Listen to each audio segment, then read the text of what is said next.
everybody, and welcome to Positive Fandom. Welcome to the Burnettwork. I'm your host, RM, and tonight we are joined by Darth Plato. Darth Plato, how are you today? I'm doing good. It's been nice, surprisingly warm late November day. Wow, you are so lucky. It is a nice 30 degrees here in New York. Like it's freezing cold. So it is not a warm November day here in New York, but that's okay because it's not supposed to be warm in almost December in New York. That's just the way it is. But nice to hear you're enjoying the warm weather, Darth Plato.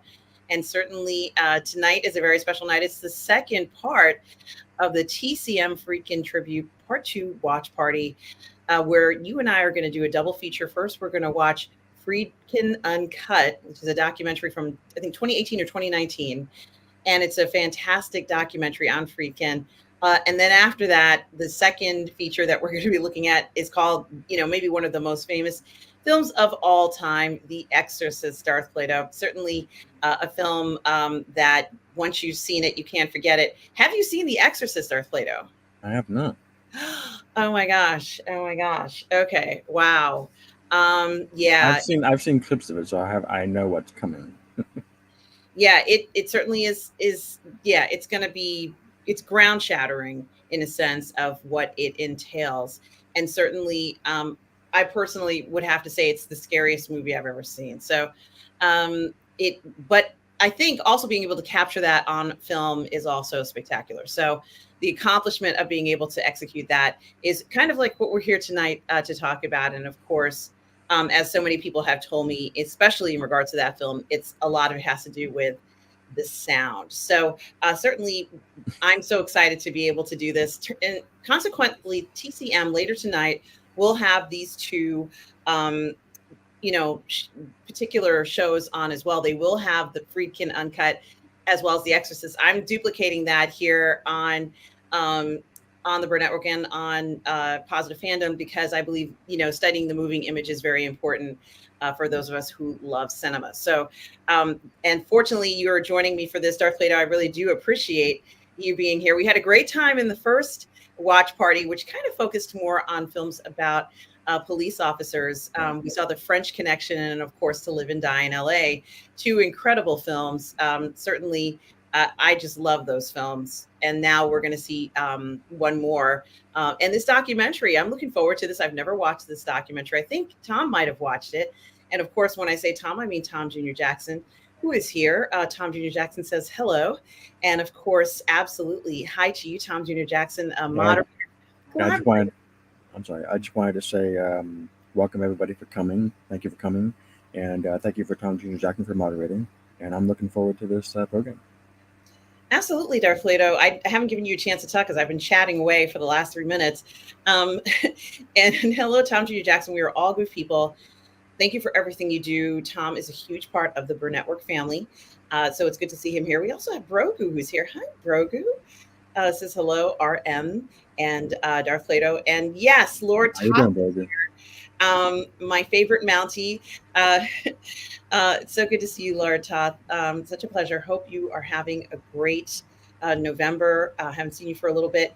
I hope everything is well with you guys. And yes, we are here for um, our TCM Freakin' Tribute Part 2 Watch Party. Freakin' Uncut, which is available on Prime Video, as well as The Exorcist, which is also available on Prime Video. So, guys, please do go ahead, check that out. If you have TCM later tonight, you can watch some of the commentary and information about these two films on TCM. I'm sure Ben Mankiewicz will be there talking about it. Maybe even Freakin will be on. I can't remember if he came on that day, when they did it. So, so Tom has seen it. Okay, thank you, Tom. Tom says that it is a great documentary. Thank you, Tom. This is the first time I'm seeing it. And he says, this doc is funny and so engrossing. I can't wait to see this documentary. Certainly, I've been looking forward to seeing this, Darth Plato here. And so glad that all of you are here to do this. So let me just go ahead and put back the way that we have our configuration here. To start this, Darth Plato, you said that you were at 35 minutes in. 35 seconds. 35 seconds, pardon me, into the watch party. And I didn't want to do it that way. I keep trying to think of the right way to angle everything, just so people know we're looking at Freedkin Uncut. So I'm just going to put that last banner on so all of you guys know that it is available to see during Prime or on Prime Video. You can either buy it or rent it or however way I'm going to do that. And I'm just going to go ahead and do this. Just give me 1 second because I have to change it. And I'm just going to put on Prime. And I'm going to save that, and I'm going to scroll it at the bottom. So we are looking at Freedkin Uncut. That's the first thing we're going to look at. It's actually in the placard behind me, but and you can see the counter below us at 35 seconds. And so without any further ado, let's go ahead and start the watch party right now.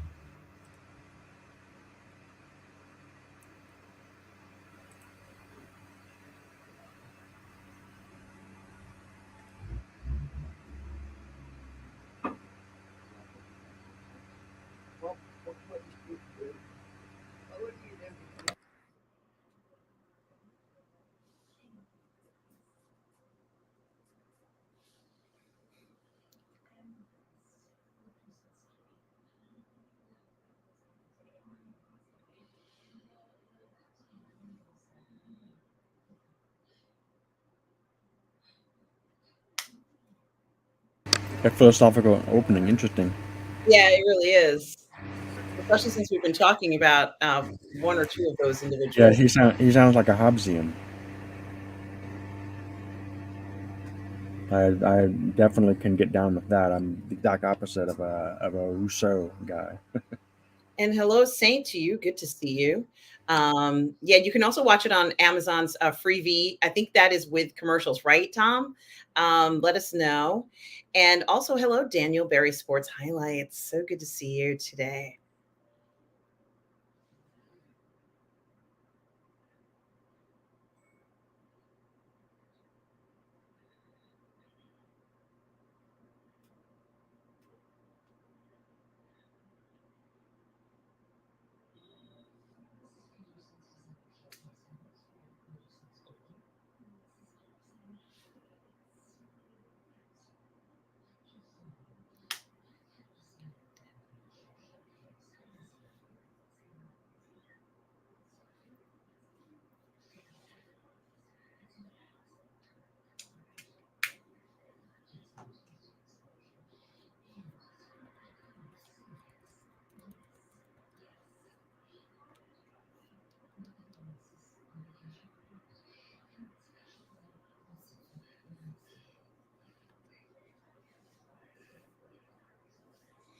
Yeah, Tom, it is nice seeing him in a casual setting, isn't it?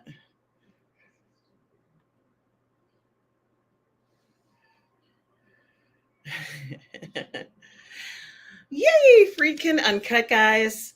So excited for this.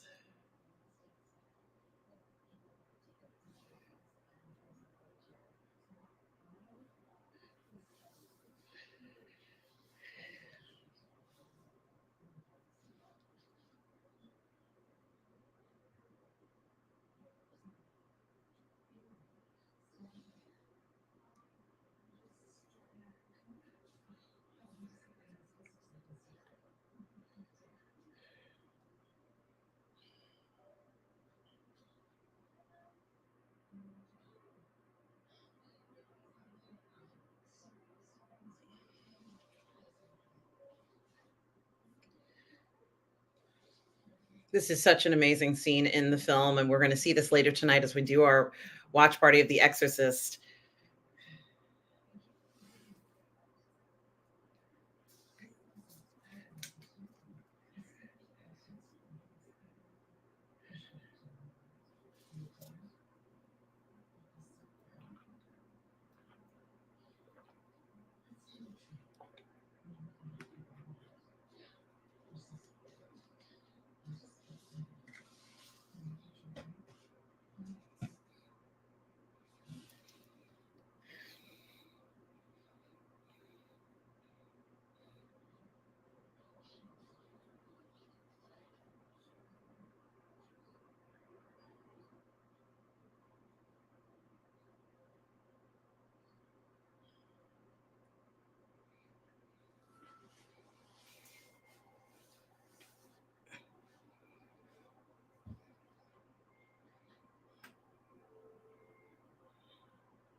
Yeah, and Darth Plato, I got to say that his movie, some of the movie making style that he has reminds me of what they do in The Conjuring. Like The Conjuring does a similar manner of putting you into that reality right away.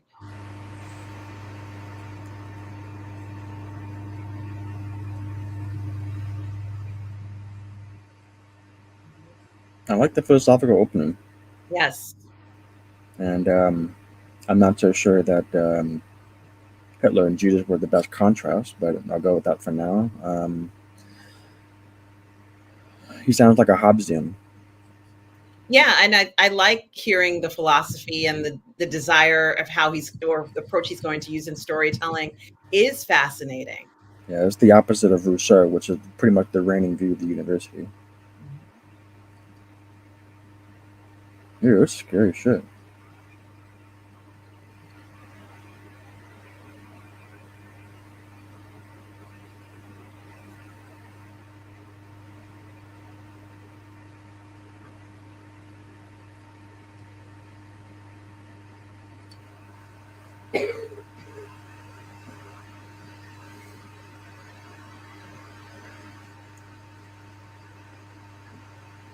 Mhm.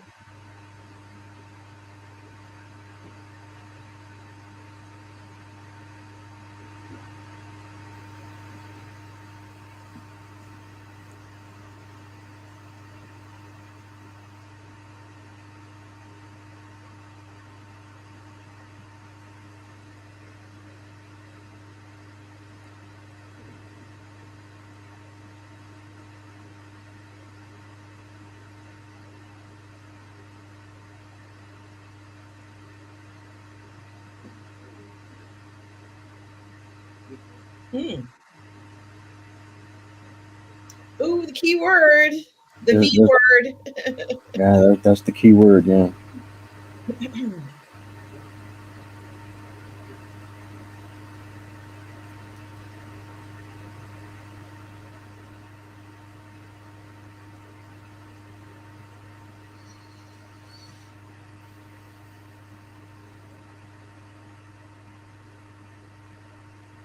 Yeah, it's interesting. funny, and we'll talk about that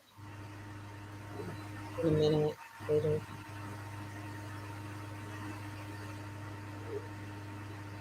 Is this regarded the best horror film of all time?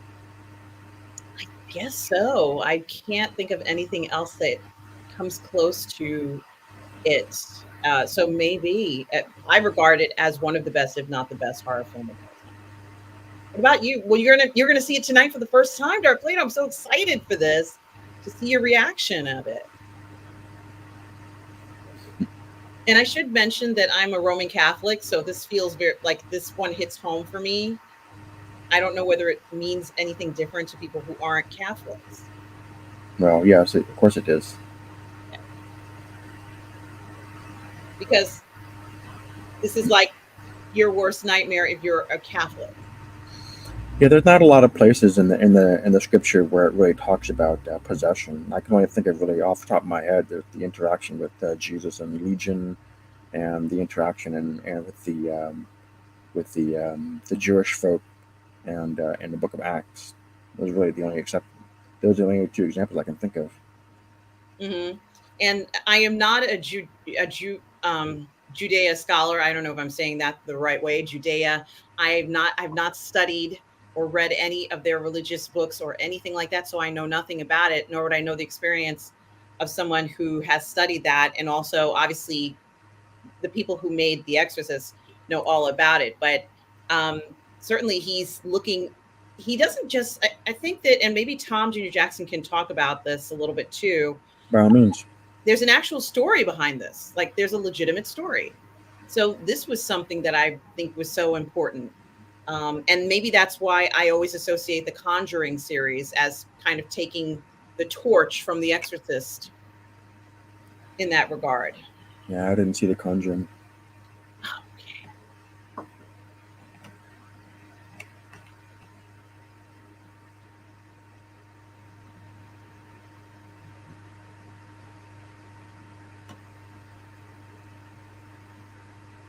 Hmm.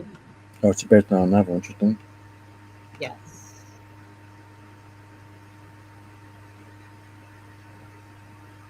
It is very interesting because if I went up to my mother and I asked her about any saint, any canonized saint or saint that's up for canonization, she can tell me all about them. But when it comes to possessions, she doesn't know anything about this. You don't necessarily follow it because it's scary, it's terrifying, and it's Yeah. still terrifying. I'm sorry. Go ahead. Go ahead. I talked to someone that researched this about 20 years back. He said he investigated 500 claims of possession, and he said of all the cases, he said in the vast majority of cases they were just parents overreacting, saying, "Well, like, my kid's listening to heavy metal." But well, that's not really a sign of possession. So most of the cases were really just stuff like that. But there's a couple of cases that he couldn't explain. I'm not going to get into the details here, but neither of the cases were the ones mentioned in this documentary. Certainly, and I'm glad you mentioned that, Darth Plato, and it's something to think about when it comes to this happening to people, um, Ooh, and Max von what Sydow. I'm sorry. Max von Sydow. Yeah, yeah, Legend. That's legend right there. yes, and he does play one of the priests. I can't remember all the roles, Darth Plato, but um, this really is some incredible performances in this film. And I do have to give hats off to Linda Blair, who did a remarkable job as well in this. This looks like it was a very arduous type of filming. Oh, I bet. I believe it. And Reese Mack says, grab the rosary beads. Absolutely. I'm scared already, even talking about this, Reese Mack. So if this film can scare me and we're just even talking about it, it's doing its job because it's something that scared me from day one. Brogo says this is how to make a movie. This is how you tell a story. You pull your audience in, you make it intriguing. It seems that the movie industry has lost some of that talent of pulling you in. Now, it's interesting to hear Freakin talk about going to a yeshiva. And of course, there are ties to Catholicism, of course, and the Jewish faith. Um, so I am kind of curious as to what the take would be in regards to possession for the Jewish community. I know nothing about this. This is very new for me to even hear this. All right. Well, the instances I was talking about wasn't Roman Catholic. Okay. So it's a little bit different. There's kind of a different intersection. Yes. My parents came from Ukraine. Interesting.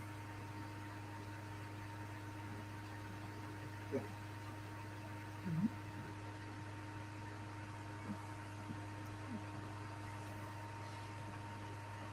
Right. And Tom says you need to get the audiobook for The Exorcist. It's fantastic. I'll be scared, Tom. I don't want to scare myself.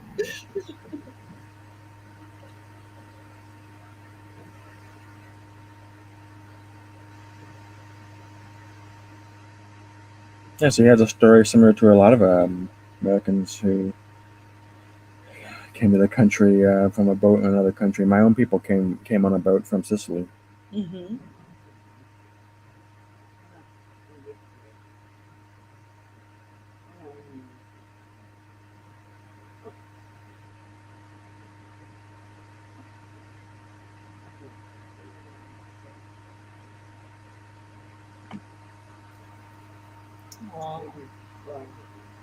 I feel that same way about my mother as well.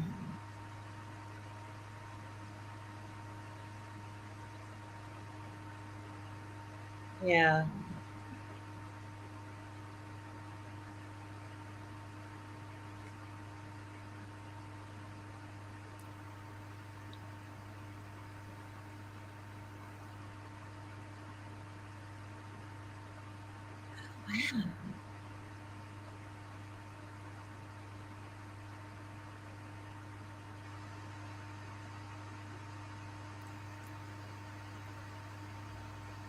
Yeah, north side of Chicago. I'm not sure that's a White Sox fan, I guess.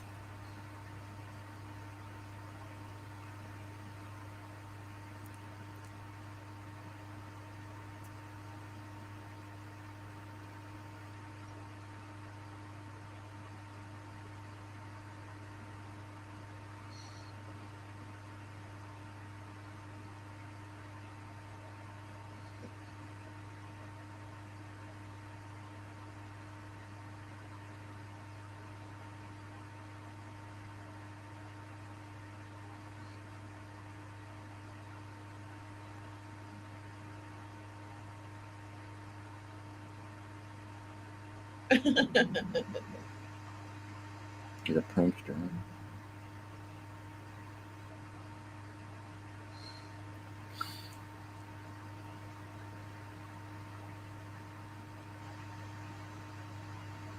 So this must be the 1950s that he's talking about.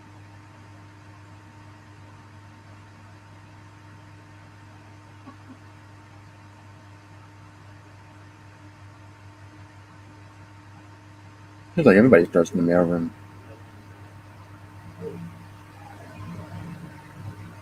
And Tom says the reason The Exorcist is so scary is that the first half hour or so the movie is grounded in reality. That is what makes it scary. You care about the characters and what they go through. Absolutely, Tom. That's a good observation. Mm-hmm.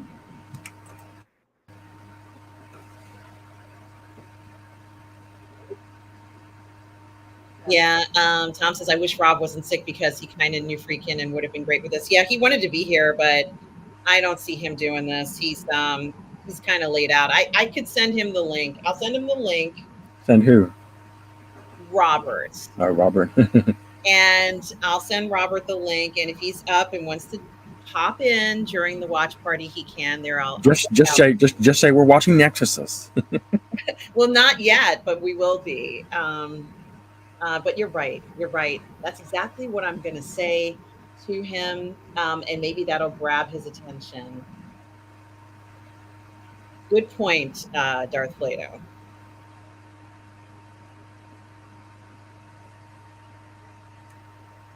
Yeah, Citizen Kane, man.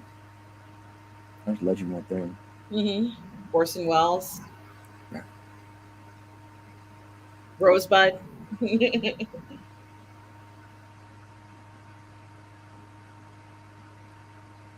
I love the cinematography in Citizen Kane as well.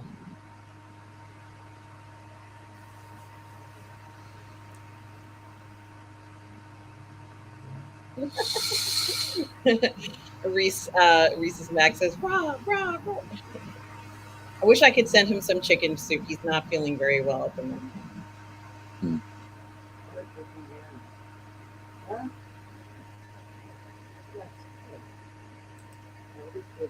Mhm.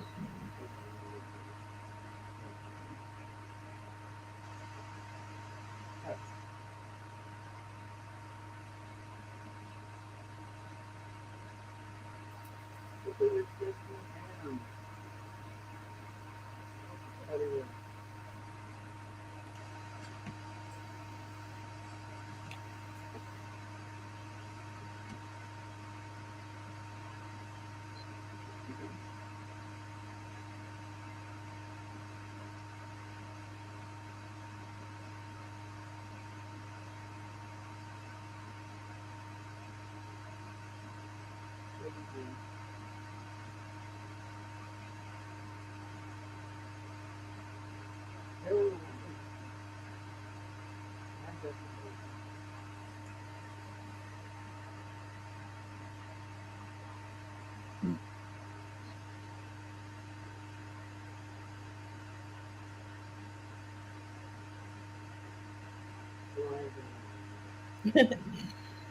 And hello, Dinner Bells, who says, my mom saw The Exorcist as a kid, and even in her mid 60s, now she refuses to ever watch it again. And that is my mother, Dinner Bells. My mother won't look at The Exorcist at all anymore. She doesn't want to see it. So I know how you feel. And Molly Lani says, aloha, hi, and happy birthday to you, Molly Lani. Good to see you. Well, that's a good sign for creativity, creating something that has an impact. But then again, you're scaring people so badly that they're not going to watch it again. So it ruins repeatability. And Grogu says, I hope Robert feels better if he's under the weather. I'm dealing with a head cold myself. Yeah, I hope all you guys feel better and recovering. Get some rest.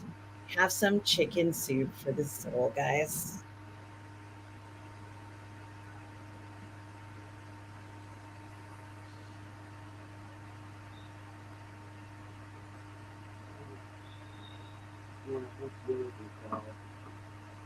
Wow, that's remarkable. I knew nothing about this.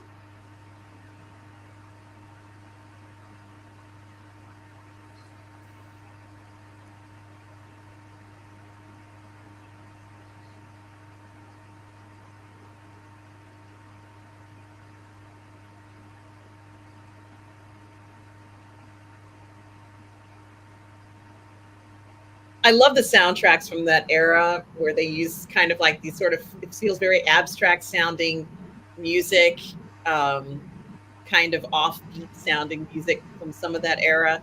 It's so much fun to hear it.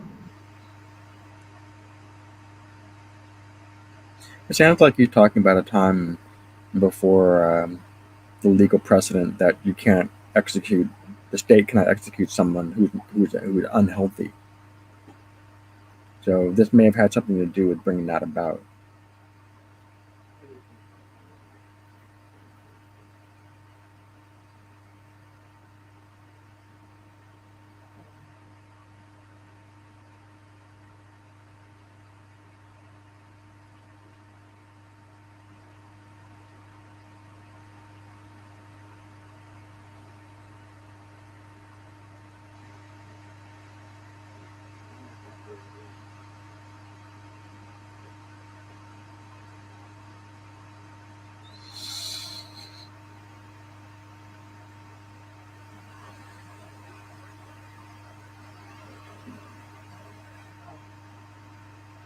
Yeah, I loved French Connection. I thought that was fantastic. And we did watch that here on the channel, Darth Yeah, Plato, such a classic. that was really good. Yeah, I liked it better than the other one we watched.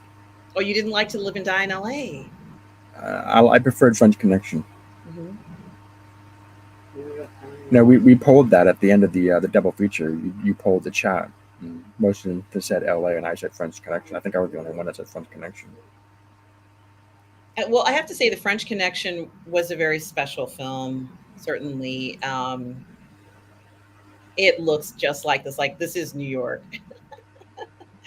So I do love to see street scenes of cities that are familiar. Mm. Yeah, Brogu, I agree. A film that's saved someone's life, that's remarkable. It sounds like he was directing during a time when they worked without a safety net. Yeah, probably. Robert would be able to answer this for us, no problem. He certainly did do things that were amazing. And yeah, we could really use his commentary about it. But I do have to say that it does feel very just natural. Like he said, he wanted it to look like Brooklyn, and it does. It looks like that even today. So I think he did a fantastic job and captured a moment in time that I think is so interesting and unique to do. He didn't have to recreate the moment; he captured it.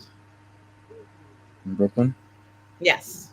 Yeah, I remember Michael Lito talking about that because he was able to point out where those places were in Brooklyn. Yeah. Yeah, during our live stream.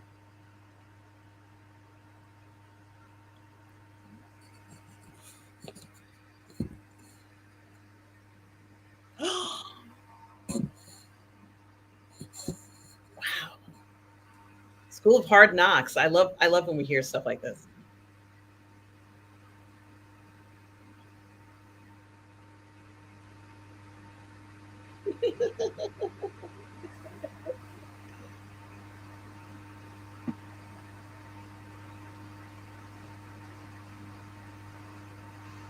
This is just like normal driving in New York every day because everybody's double parked. So good. Now this is I've heard stories of Tokyo. yeah, yeah, right, Darth Leto. And there's Peterson. I always say Peterson is, it looks like a 1980s Tiger Beat pinup, but a grown man. Like he could still be in those magazines because he looked so young for so long.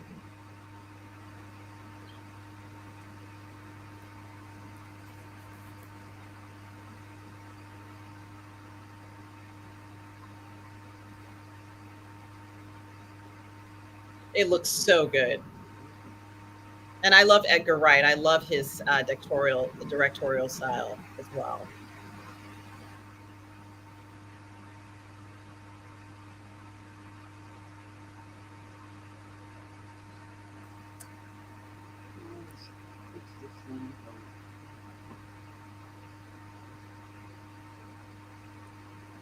Yeah, I remember that scene. What?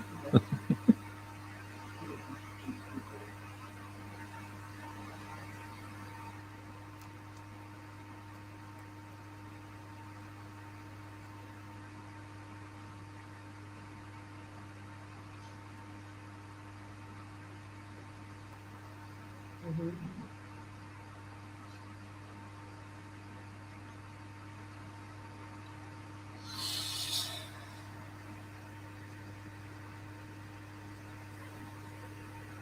Dirty, gritty New York. Love it.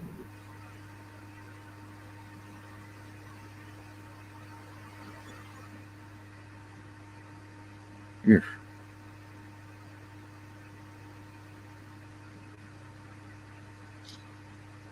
Cook it, I guess.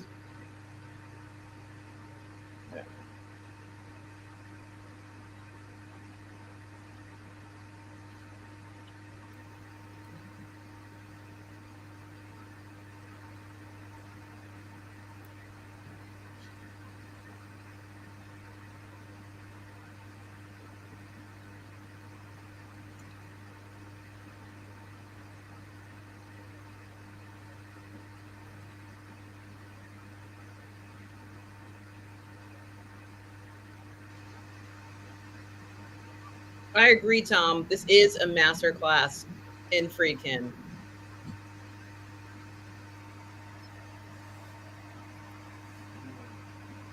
Hey, Lugnuts.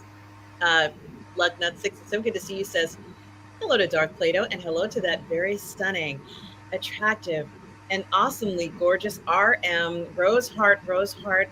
Thank you so much, Lugnuts.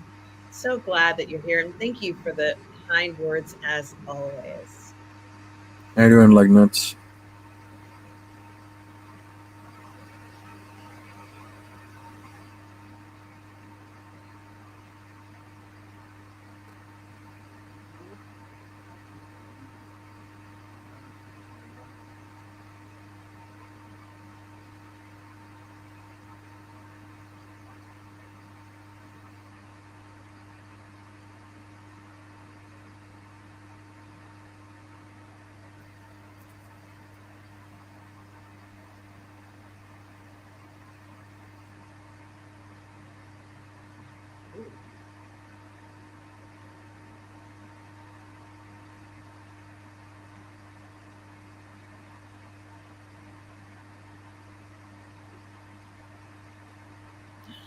Mm.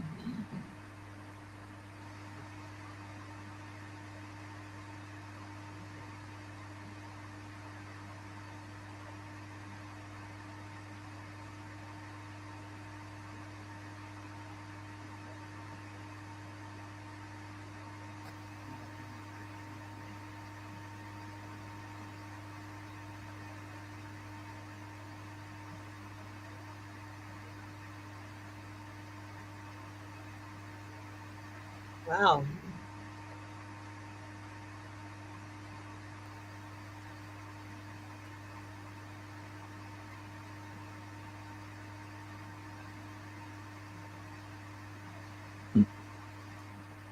Mm. And Lugnut6 says, I survived the Thanksgiving turkey exorcism. I mean, Thanksgiving meal, LOL. I'm so glad to hear that, Lugnuts. I hope you and your family are well this Thanksgiving holiday.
Dunkin' Donuts.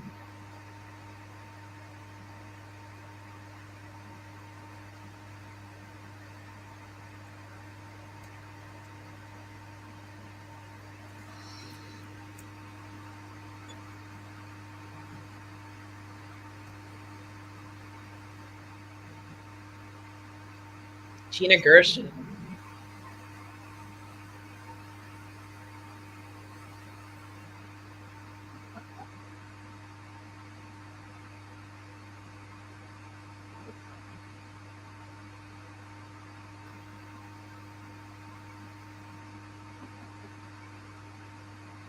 Bug,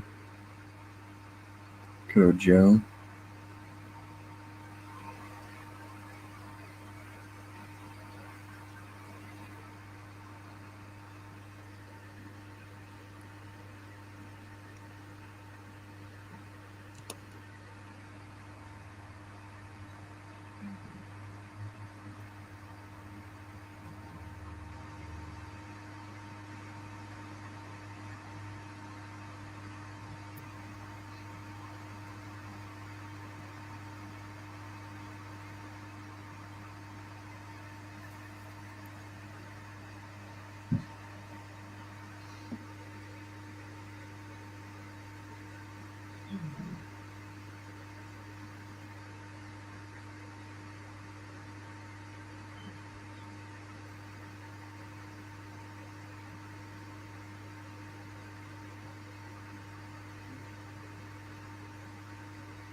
Interesting.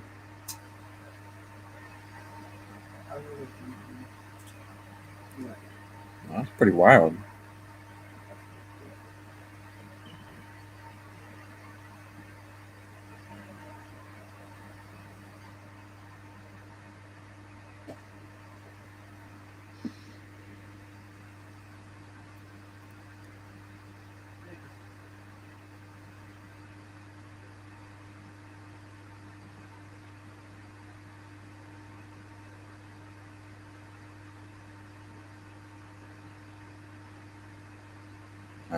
Okay.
I know Clint Eastwood is a one take guy too.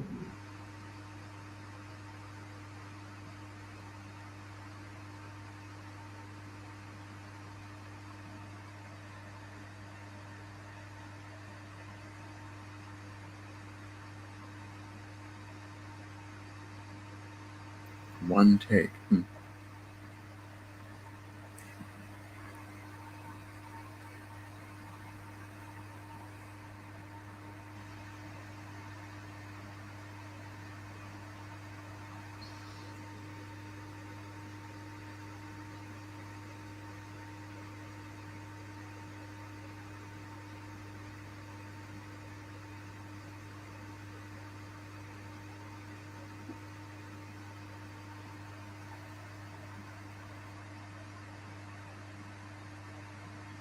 It's like theater.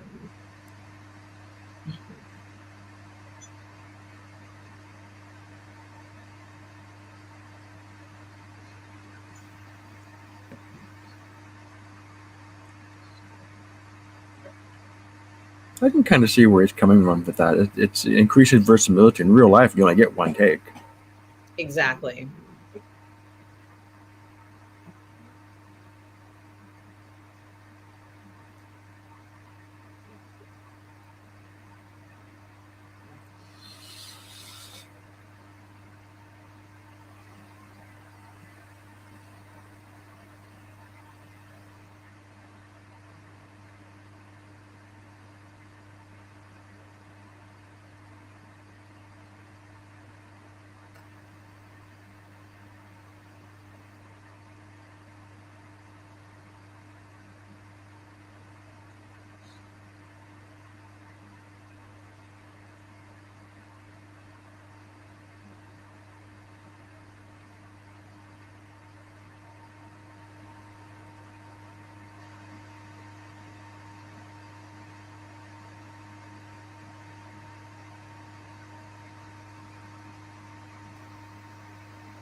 Mm-hmm.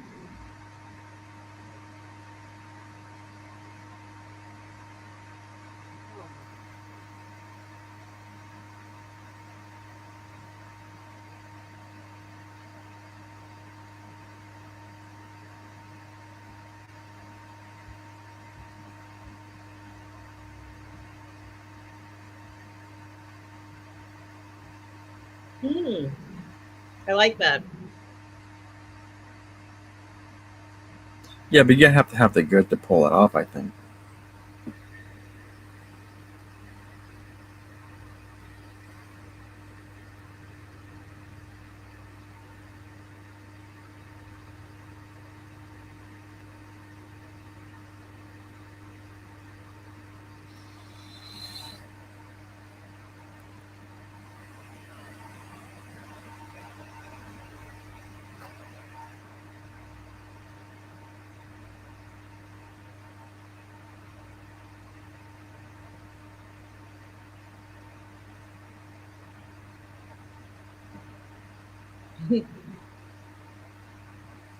It was cast perfectly. That was a perfect cast.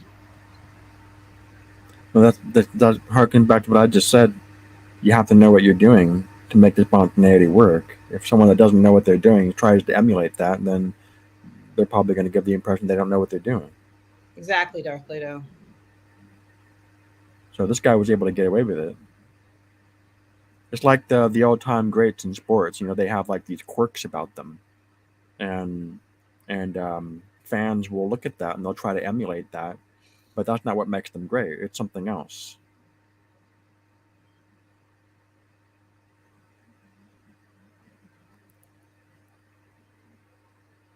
Mm-hmm.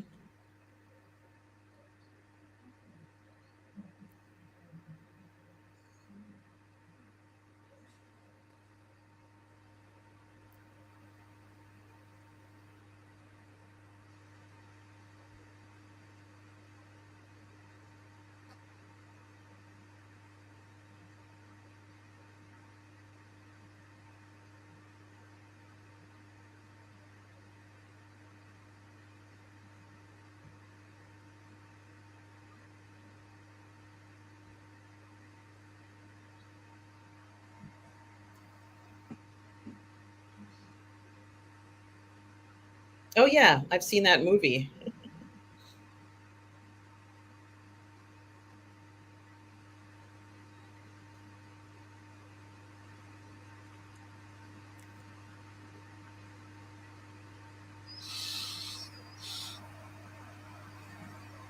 It's a terrible meeting. And Tom Jr. Jackson is letting us know that Jason Miller of The Exorcist is the father of actor Jason Patrick. Well, thank you so much, Tom Jr. Jackson. I absolutely love Jason Patrick as well. And I think that this is such an amazing, amazing cast that was in The Exorcist.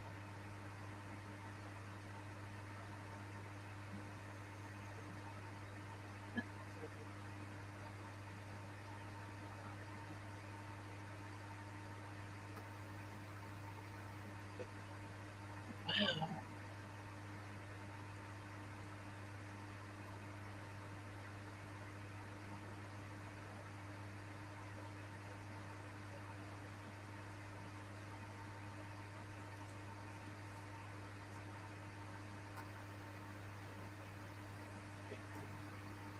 Mm-hmm.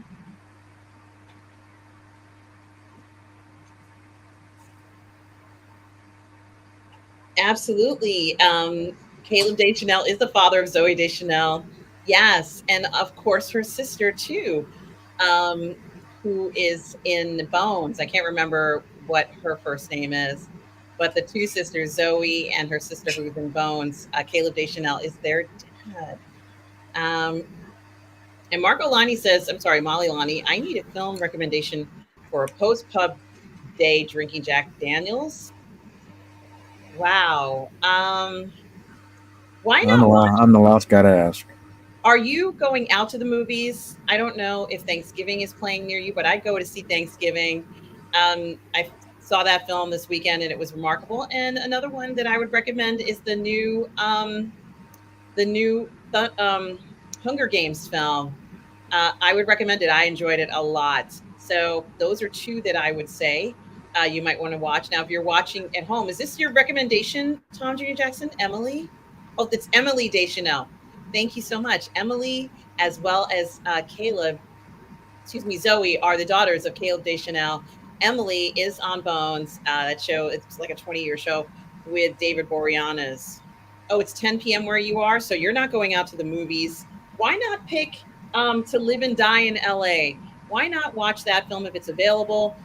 Molly, Lonnie, go ahead and watch To Live and Die in LA. You're going to love it. What do you think, Darth Leto? Do you have a movie recommendation For what? for Marco Lani? He just got home and wants a movie recommendation. He's been at the pub and wants to watch something at home. I recommended To Live and Die in LA, or maybe even The French Connection, since we're talking about Friedkin. Yeah, I was gonna say French Connection. Yeah, that's And the let one. us know which one you pick, Marco Lani.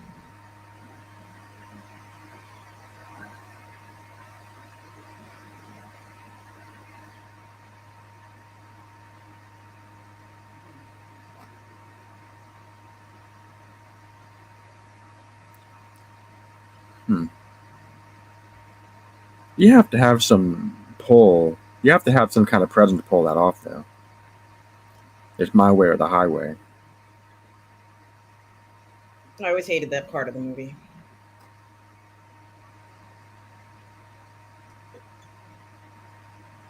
Sorry. What, a spoiler? It is, but it always scared me.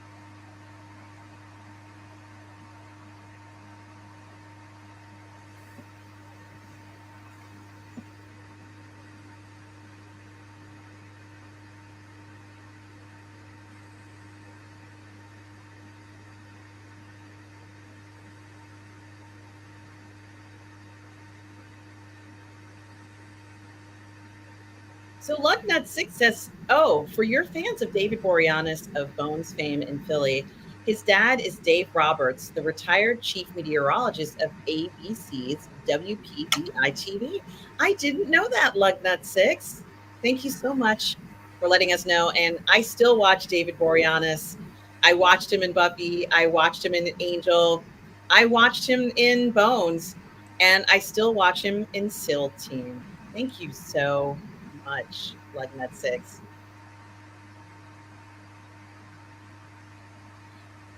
William Defoe just convinced me. Excellent. Excellent. Enjoy it.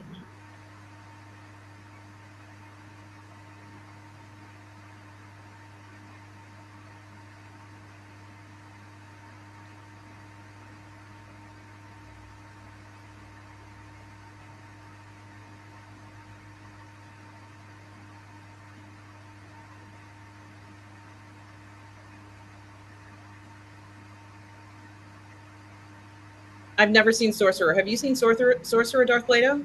No.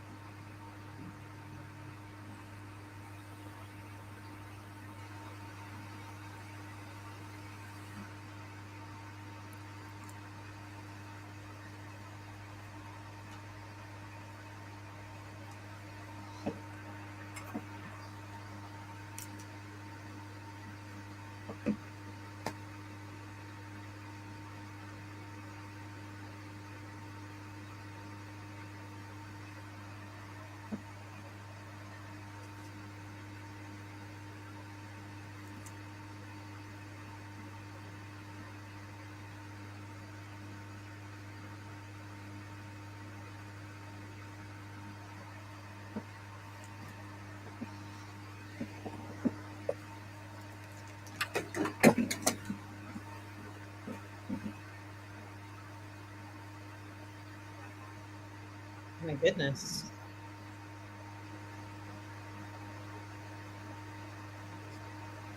I guess I better watch it.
Has anybody in the chat seen this film, Sorcerer?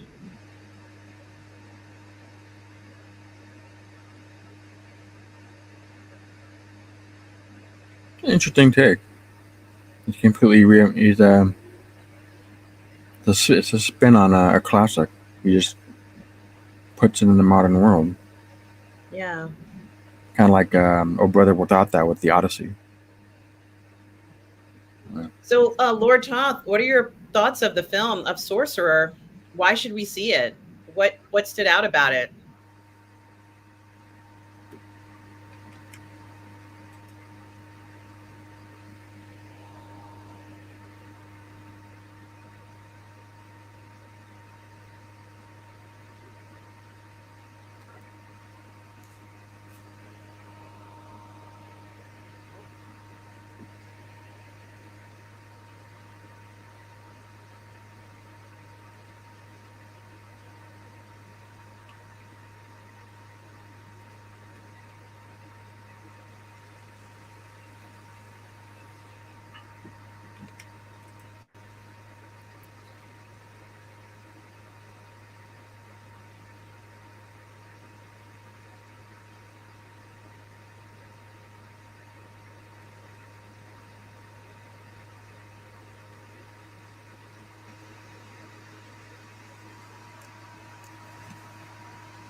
Yeah, that looks very precarious.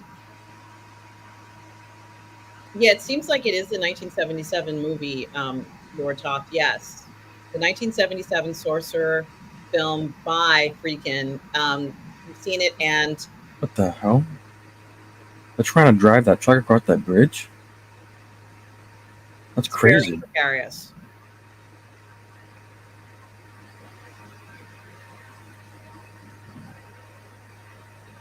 That's a crazy thing to do. Yes, Roy Schneider is in it. Yes.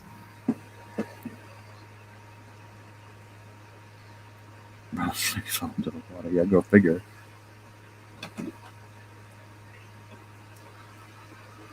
Well, what happened to his one take? Yeah, this is impossible.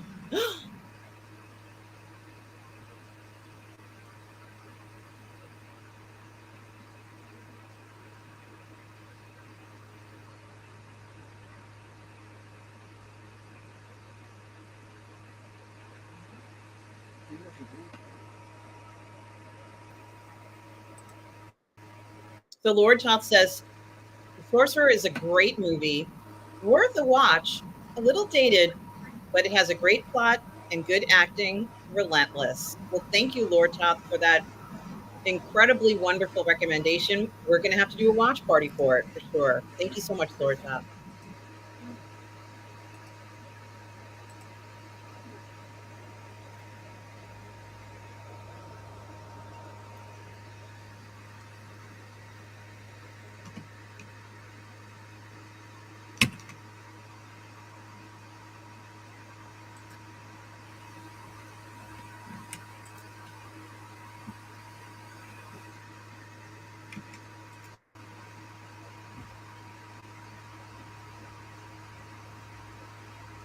Hello, Marco Esquandoles.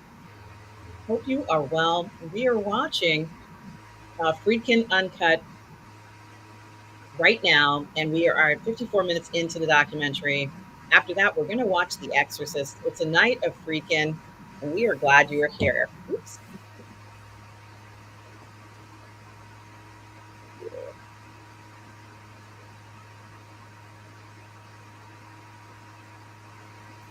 How do you know what's perfect? You mean for casting? Yeah, he just sitting there like, oh, this guy's perfect. I'm like, well, why is he perfect? Screen tests really is the definitive answer. Until you see them play that role, you don't know for sure.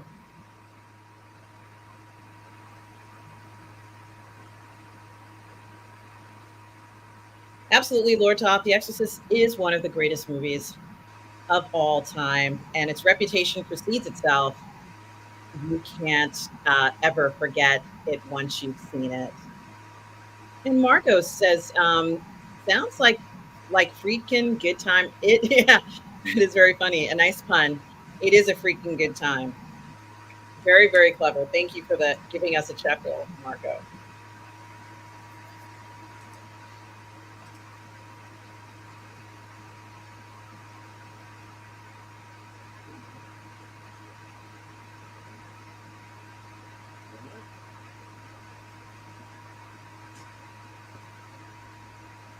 Yeah, me too, Lord Toth. I'm still scared of that film. It still scares me.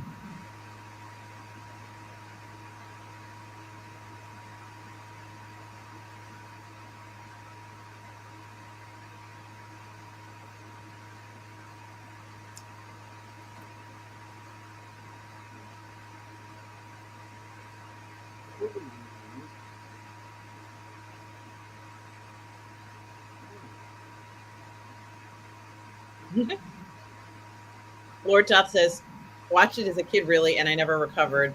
Yeah, I watched it as a kid also. I should not have watched that film as a child. It's not meant for children. But in that era in the 80s, like we all were watching stuff we were not supposed to see. It was very common.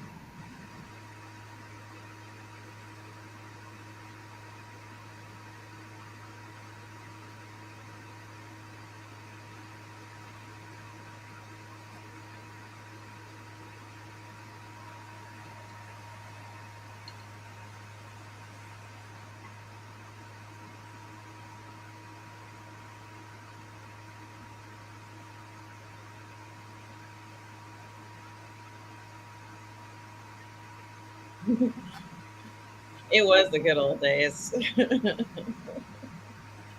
Oh my goodness, it was a lot of sneaking into theaters. That's all I'm going to say.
And Lord Toth talks about how, as a teenager, my best friend worked at a local theater.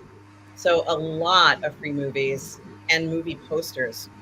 Still have a lot of those old posters in roll up tins. Lucky you, Lord Toth. Those were the good old days. You could sneak into stuff. It was such a great time.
No, it is now.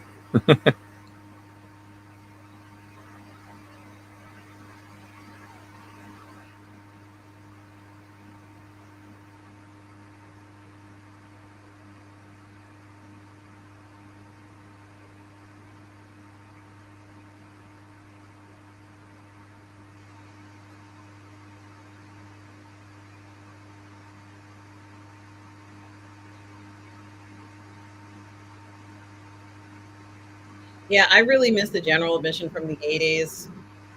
And you got to see so many artists, and it was wonderful being able to have those experiences. It was affordable.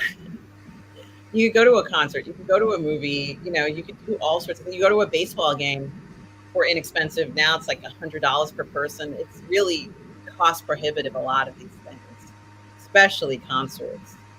Thank you, Grogu. Yeah.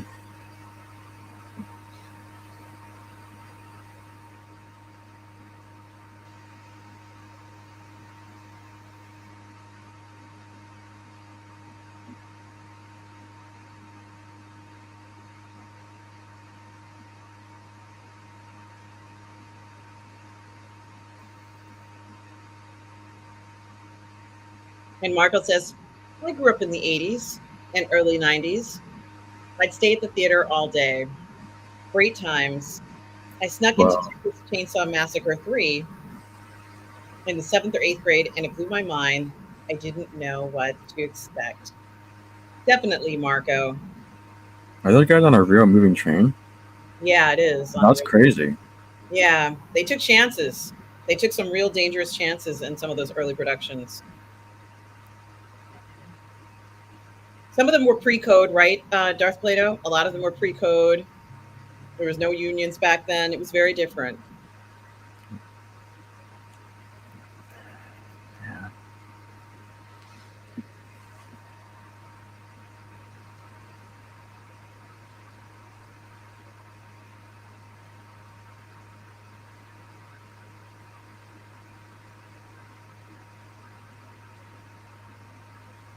Yeah, I love the brokerage as well. Being able to sit through a movie again if you wanted to, a third or a fourth time. It was absolutely wonderful to do that.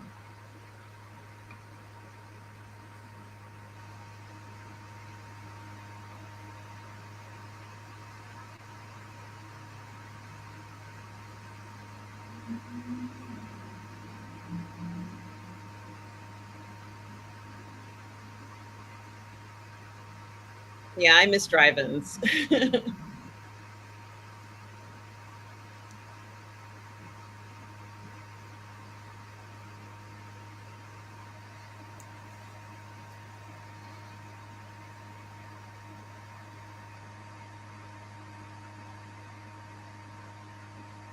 And Marco says, I saw Guns N' Roses in Soundgarden for $32 in New Year's Eve in 1991. Pearl Jam for $12. One of my favorite stubs. Absolutely. I never got a chance to see Pearl Jam. I would have loved to have seen Pearl Jam in concert and a bunch of the grunge guys.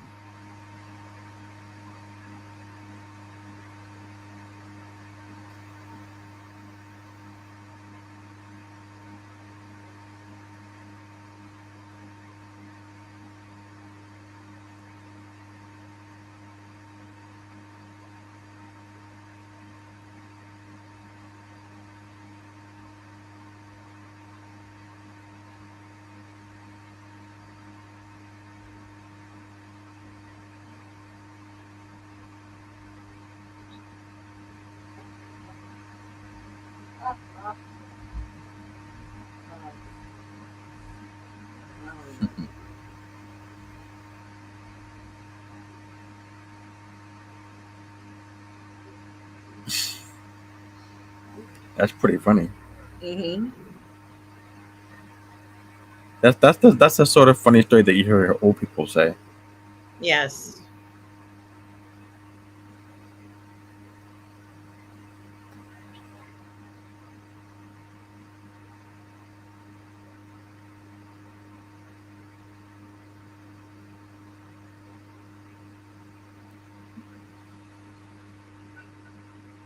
Not before 11.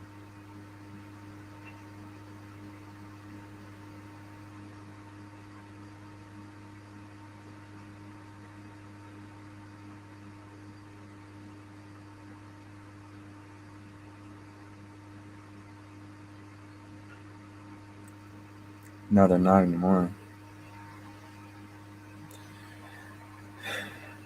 They do in the Midwest, but yeah, not on the east or west coast.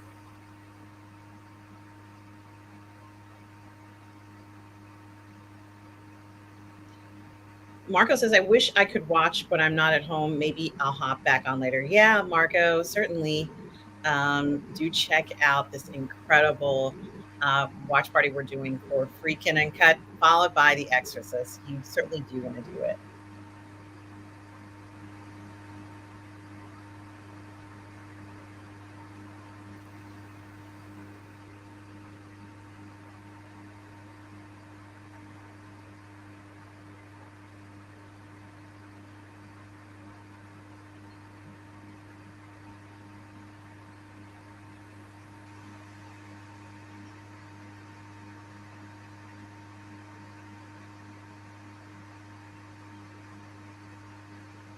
Mhm.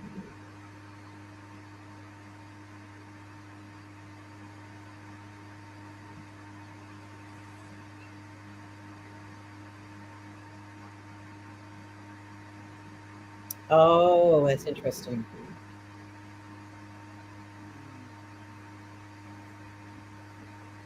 Mhm.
Yeah, lineage really matters in the past.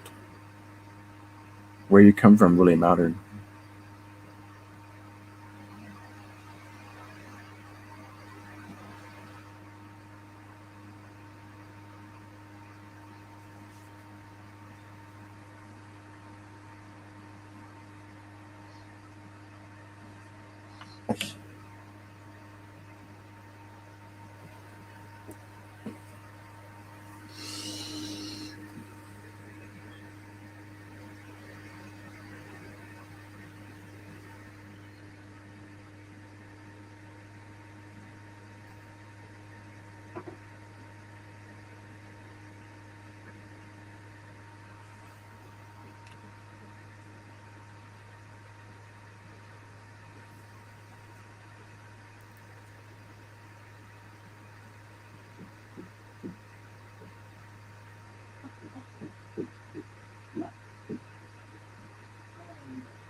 Yeah, the French Connection. Yeah.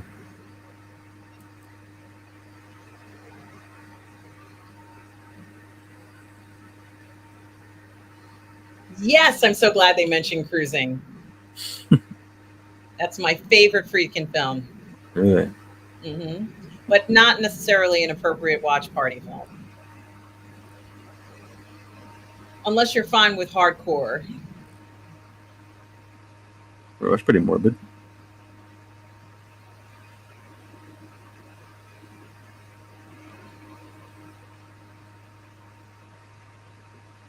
Dirty, gritty New York. And of course, other cities as well, but this one takes place in New York. Yeah, New York's pretty much the king of North America.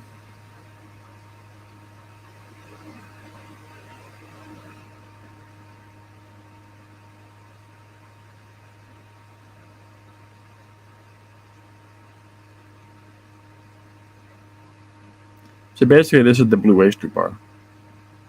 Yeah, but on acid.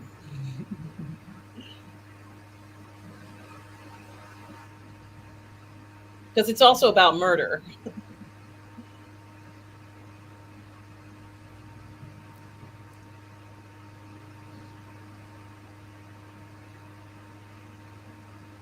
Hmm. I think it still gets its point across.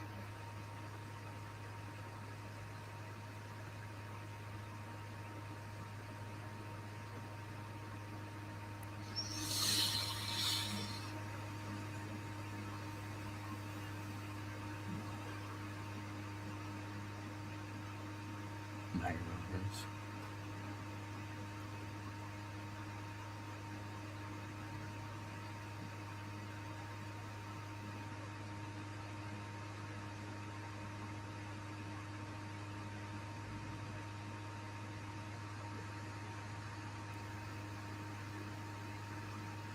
Hmm.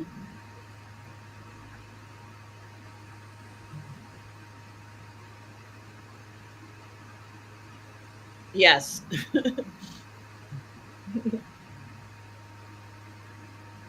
And for part of the 80s, there was kind of a lot of cruising still going on.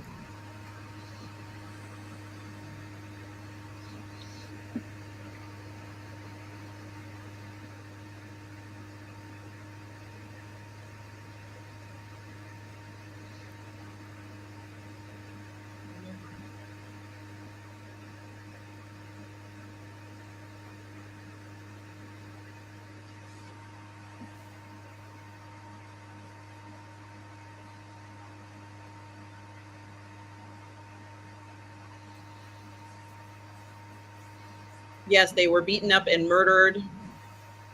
A lot of them got murdered in the 80s, and I remember seeing that in the papers and hearing it in the news.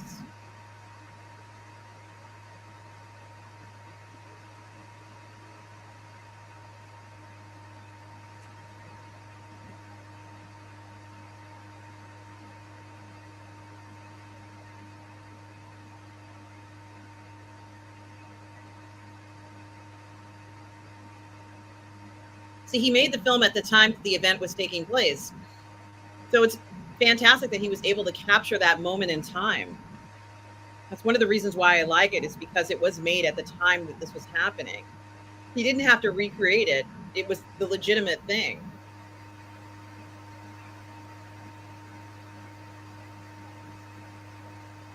It's gone. Mhm.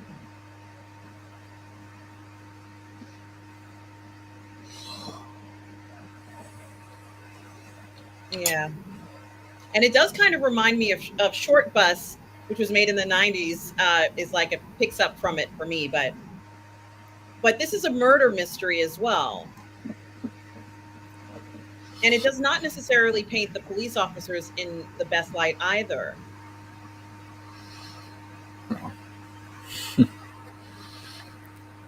Everybody knew the police were rough in those days. New York, Los Angeles, Chicago.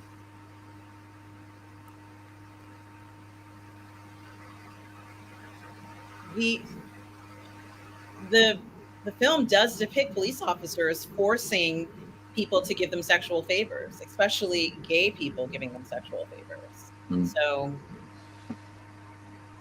that's interesting.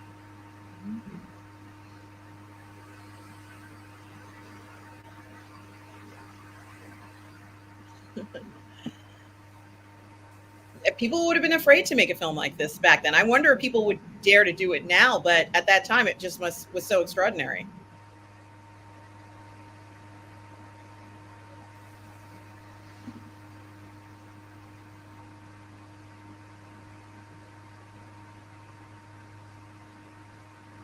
Yeah, it's a murder. It's about murder.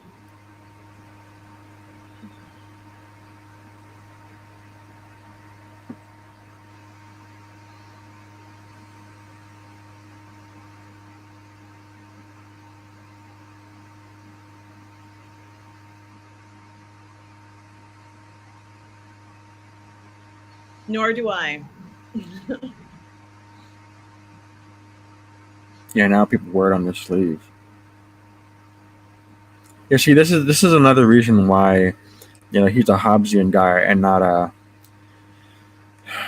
like a Rousseau guy, because Rousseau was really, he believed that the state should moderate, should should be involved in the making of theater, and it should step in and make sure that they say the thing they're supposed to say. And he believed in censorship. So this guy is the exact opposite of that. I wish he could have gone on to make more things about New York in that manner, to Yeah, choose that background and to kind of capture that. It's just remarkable. And I don't, he says he's not concerned about the politics of it, but that makes it even more interesting.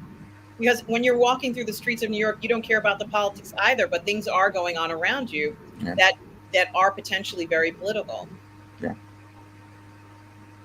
yeah. That's part of the modern movement. That if you think you don't care, we'll make you care. Yes. That's how activism works. Mhm.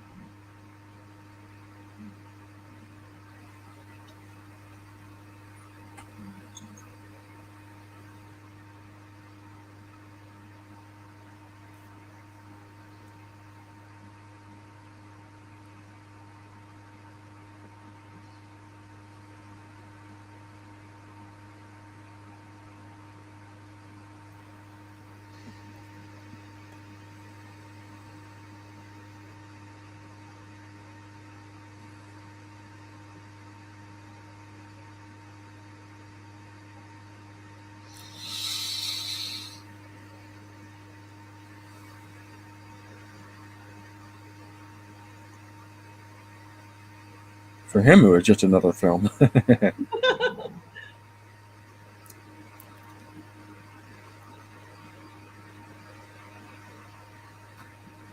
This guy sounds like the literal golden goose. And thank you, Brogu. Says Brogu says I'm having red wine myself, and I'm still having mimosas, which I've been having all day long, and so I'm kind of eating hors d'oeuvres, so it doesn't make me too sick or whatever. But Brogu, I'm so glad you're having red wine. Cheers to you, Brogu, and cheers to anybody who is enjoying an adult beverage.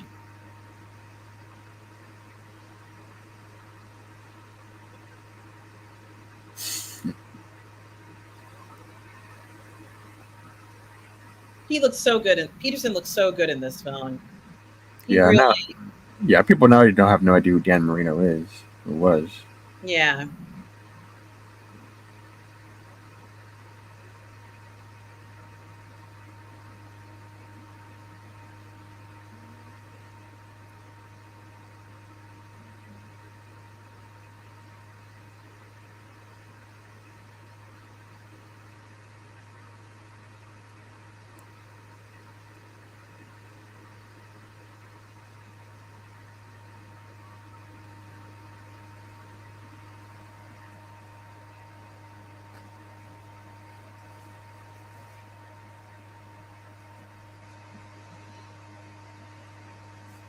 Agreed. Tom Jr. Jackson says this is the film that Rob could really go in depth with cruising. Yes. Yes.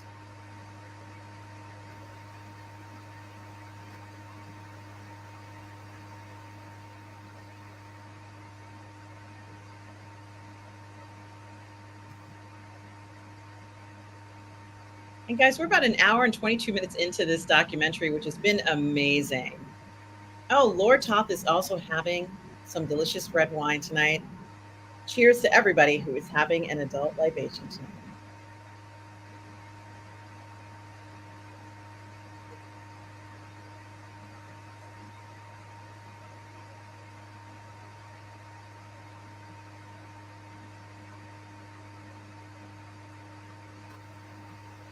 Yikes!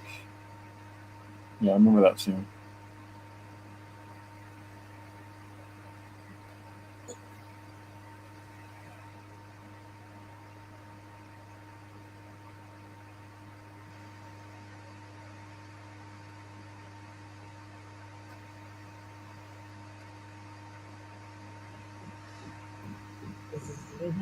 Yes, he was.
That's funny. They were visited by the Treasury Department. That's funny. Hmm.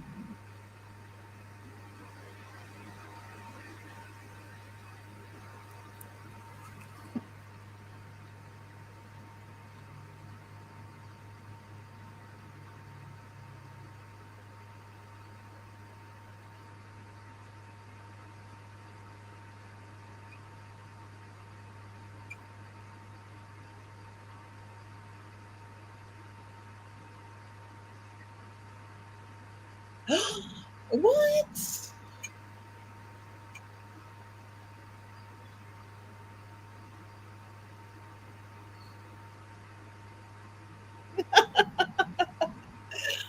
Oh my goodness, I can't believe it.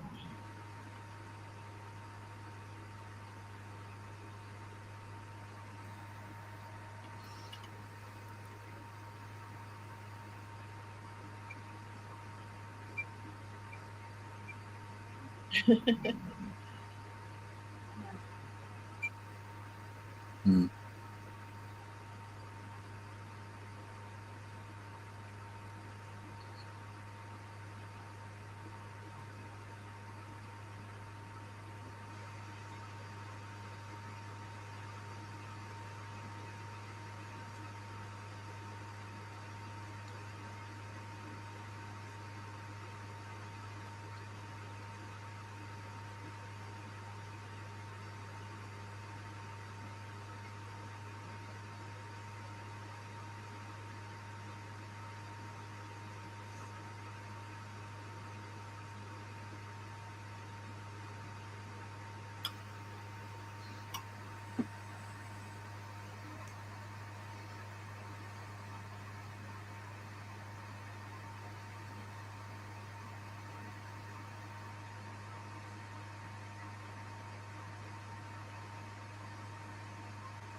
Hmm.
I think cruising transcends reality. Yeah, I'm not sure what he was getting at there.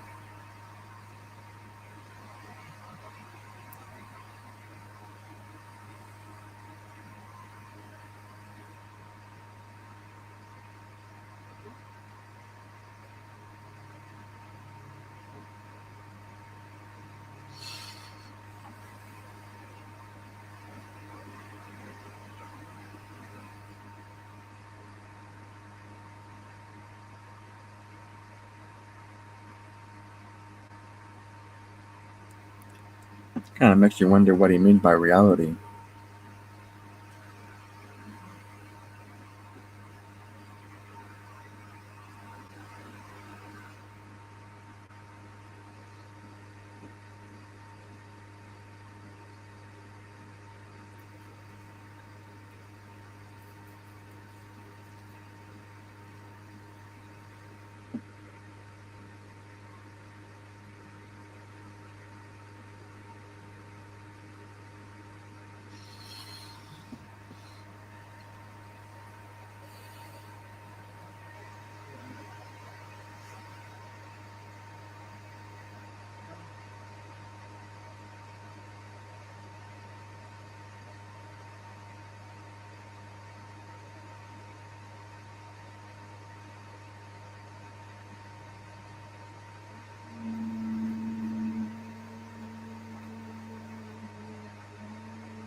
Hmm.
Hey, call me Ish. Hi, call me Ish. Hope you were well. Says, RM, are you coming to LA for the con? I am not coming to LA this December for the con. Unfortunately, I have training to do. I'm going to be in Washington for a good portion of December, so I can't do it this year, unfortunately. But I know I went last year. Maybe I'll be able to go next year. But this year it was impossible. But so good to hear from you. I hope you are well.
Now that is one film festival I would love to go to, the Venice Film Festival.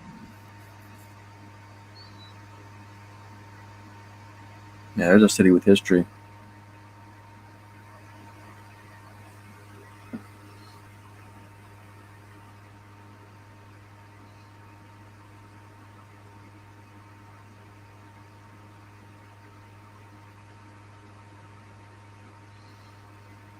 Because there wasn't enough land.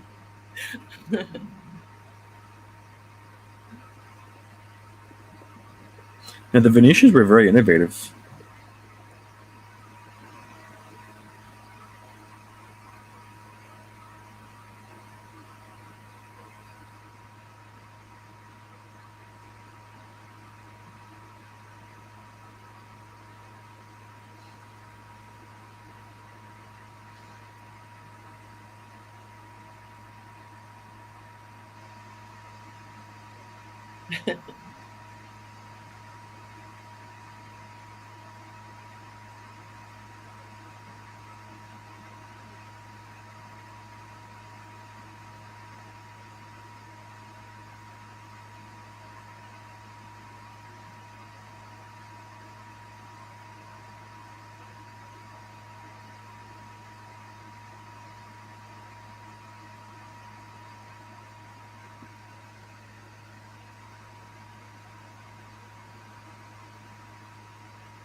Now I'm starting to get scared.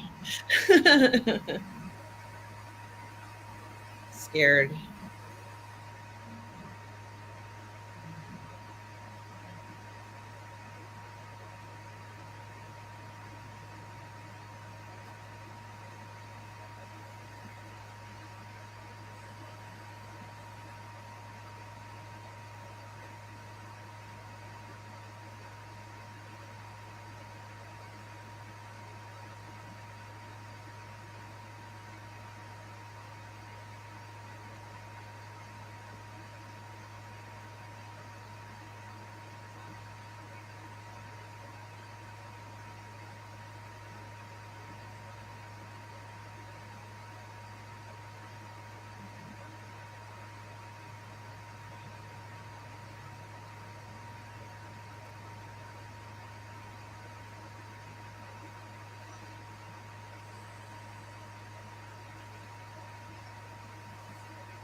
And Tom Jr. Jackson says it's not one of his best films, but I'm a fan of Friedkin's film Deal of the Century.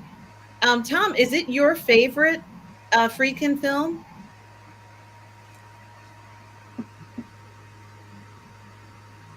And guys, we're just about at the end of this documentary, which has been phenomenal. And we are going to go right into The Exorcist, guys. We're going to be watching uh, Friedkin's film, The Exorcist. It's going to say, go make some more popcorn, go get your snacks and treats, take a bathroom break, whatever you have to. We're going to be going in to The Exorcist right after the end of this incredible documentary.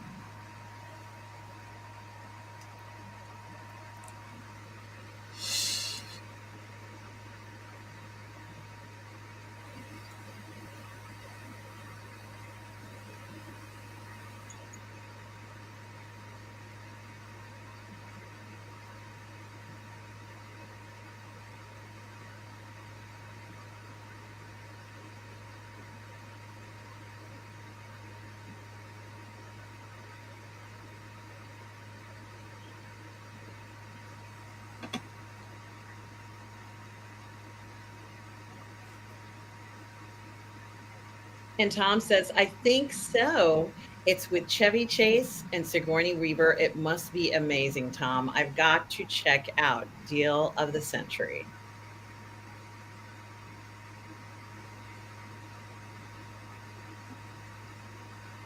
Yeah, it's hard to compare those films.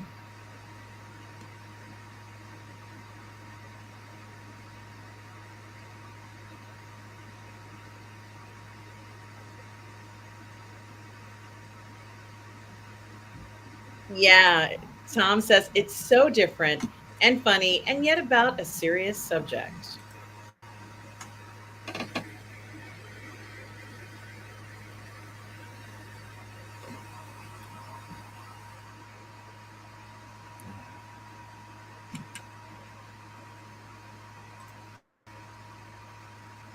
I always thought the film festivals and awards were just to promote the films, not necessarily saying one film was better than another. But that's always been my interpretation of it. You needed to promote films in general.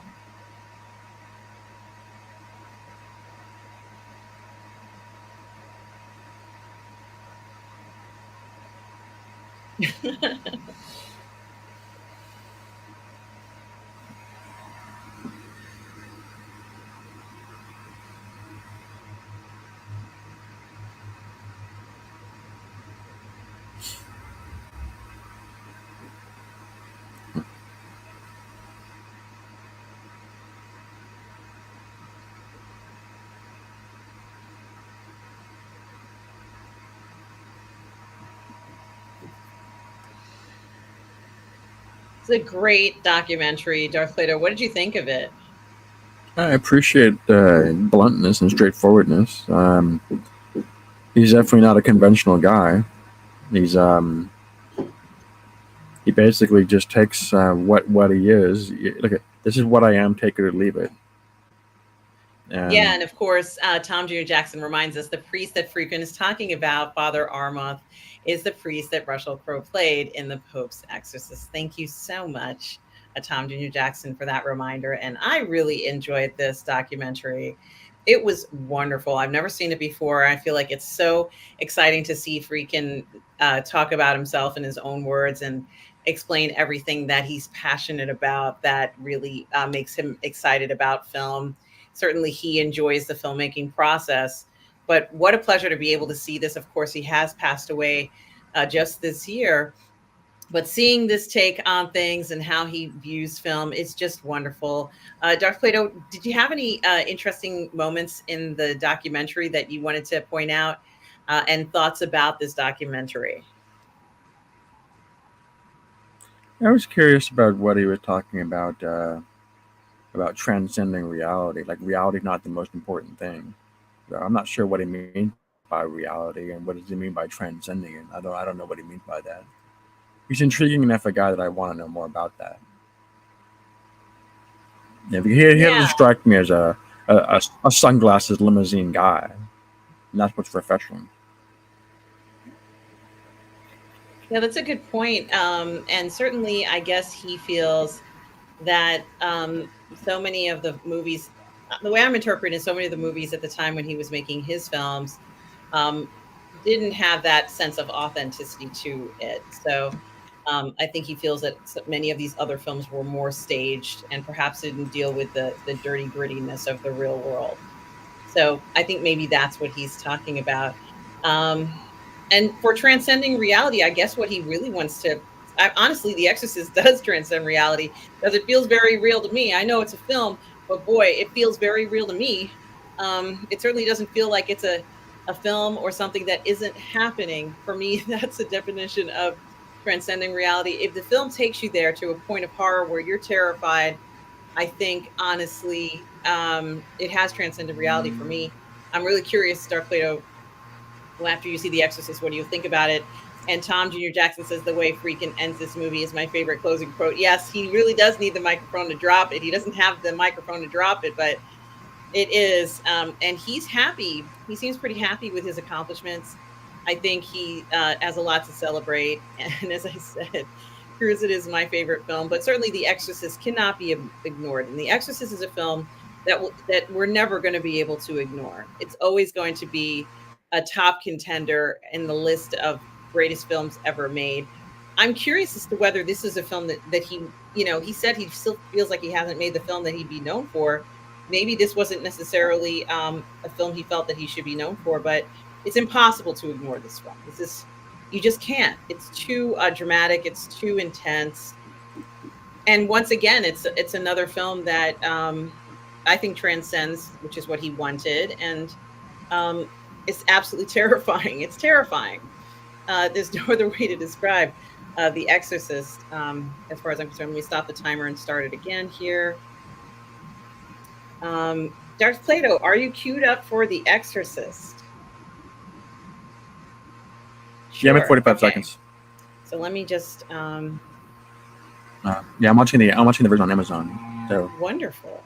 that's yeah, that's the play version. Yeah. Okay, let me just go ahead and I do want to mention with The Exorcist is that incredible soundtrack that is absolutely terrifying. So let me just go ahead and change the banner. Couldn't verbalize what I wanted to say. So let's go ahead and change this 1 second. And we are going to do The Exorcist.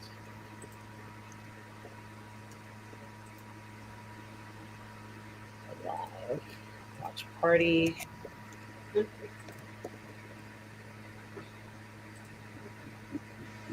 I should have put that down before, but I didn't. Guys, we are about to watch The Exorcist. I'm watching it on Prime, but it's available many places. And thank you for Dark Plato for mentioning that it is available in other places. And I think Tom mentioned that it's available on Freevee, right, Tom? So certainly something to think about. Yeah, I'm sorry, Bonehead. Hey, Bonehead says 720p. What? This is heresy. But then again, I suppose that is the U.S. broadband. My condolences to all of you across the pond. Yes, it's a shame. Sorry about that. Um, Something to think about. We're going to go ahead. You said you were at 45 seconds. And Yeah. once again, I did just want to say, Darth Plato, that the music, the soundtrack is the thing that I think drives it home. A lot of the sound in this is somewhat more terrifying than even, let's say the video itself for me. I don't know how many of you feel at home about it.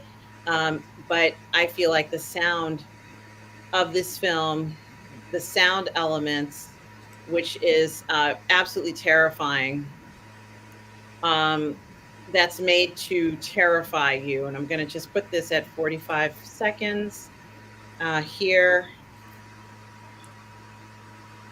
1 second. I'm not at 45 seconds at 31 seconds, but I'm going to get to 45 seconds. To do little finesse with my finger here. I'm going to get to 30 seconds. So I play it out to 45. Just 1 second, guys. I'm just doing some technical things.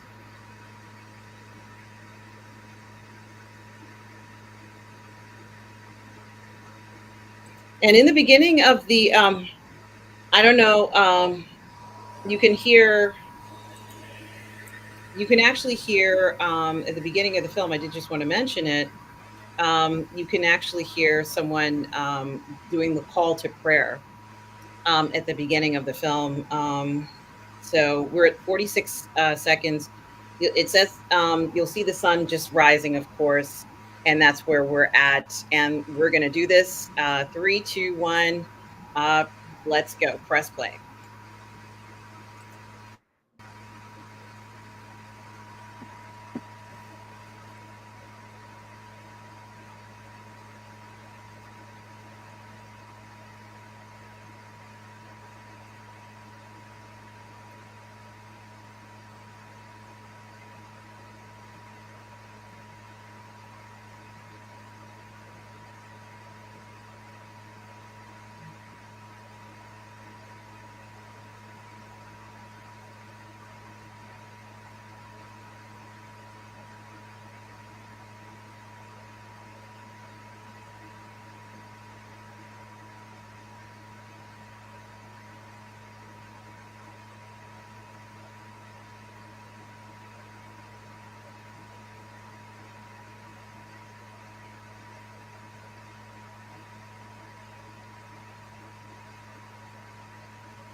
I didn't realize it started off at this point of the world.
Thanks, Bonehead, who says looks like RM is doing pretty good for herself, pretty well, and the IRS isn't taking any issue seeing that background. And of course, it's just a general background in StreamYard, guys.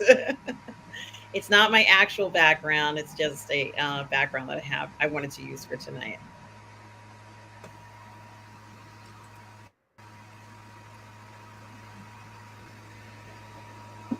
Saint Joseph, the Saint Joseph medal.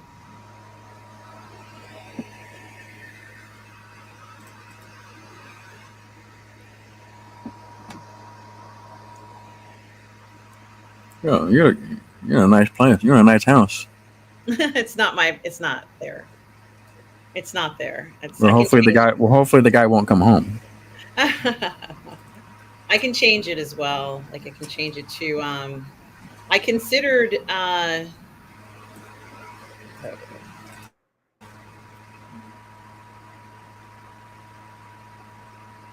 kind of wanted to use this one, but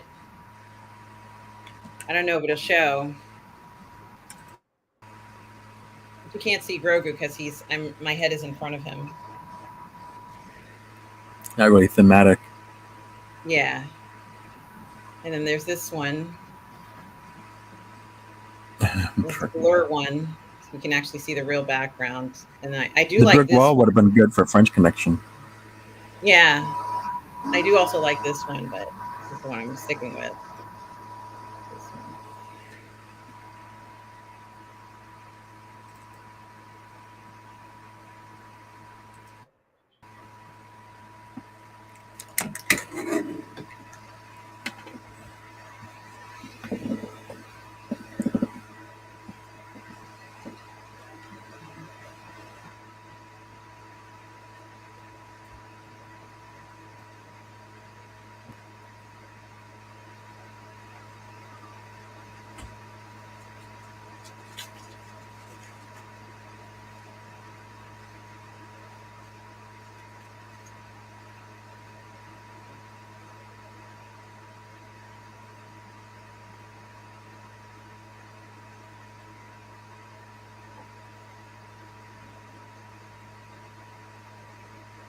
Acting a little funny. Yeah, I thought you would. I thought you would like that, Brogu.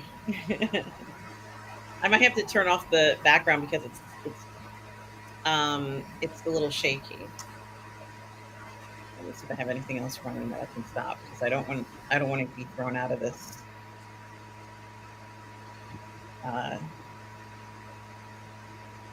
I might just turn it off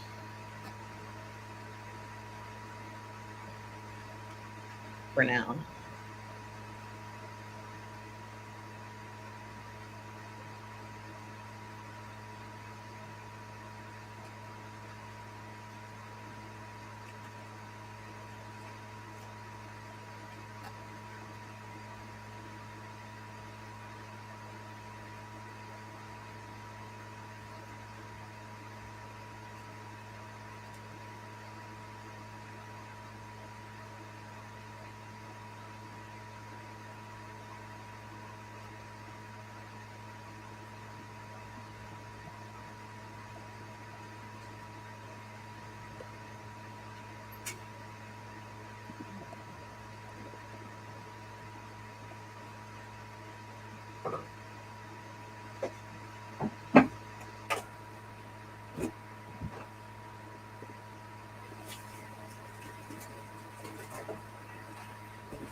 I don't know what that symbol is, so maybe somebody knows what symbol that is, guys.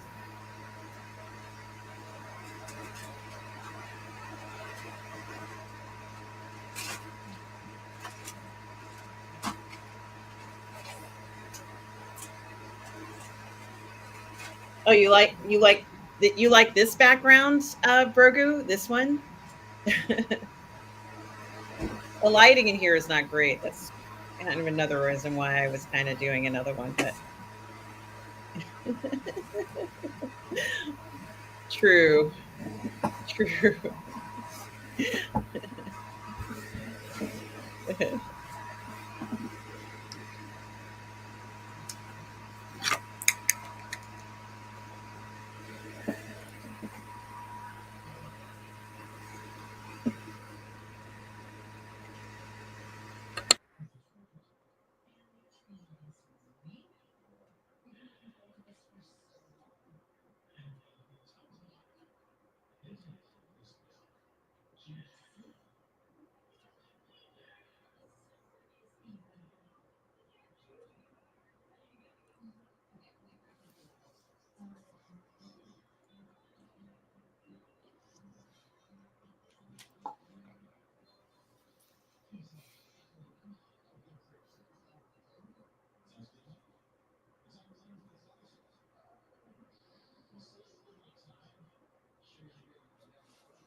And hello, Paul from Long Beach. Hi, Paul.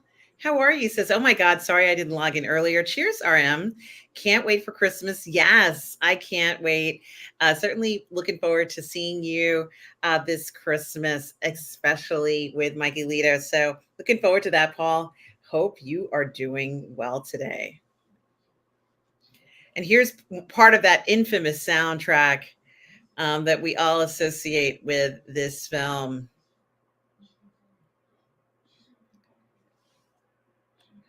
Yes, this is going to be coming on TCM tonight, guys. I believe at 8 p.m. I could be wrong at the time, but tonight on TCM will be Freedkin Uncut along with The Exorcist. It's going to be on tonight, guys. So check out Turner Classic Movies if you want to watch it on there. There's going to be commentary, I'm sure, with Ben Mankiewicz and probably some interviews with Friedkin himself. It's going to be a fantastic watch. We decided to do our own version here on the Burnettwork and on Positive Fandom, the PGS Moving Image Review and Watch Party Freedkin Tribute. And of course, this is part 2.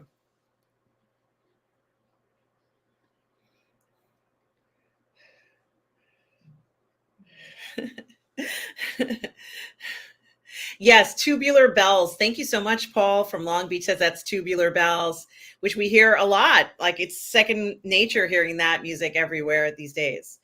Bonehead says, I think I'm watching the wrong triple Exorcist. There's a priest with a tattoo of 2 cross chainsaws on his arm.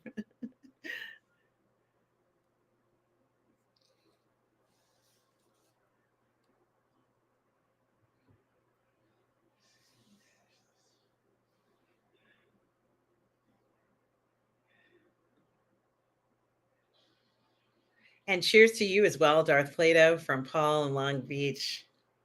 Tom says, the Tubular Bells music that was so obscure and made famous from this film. Yes, absolutely, Tom.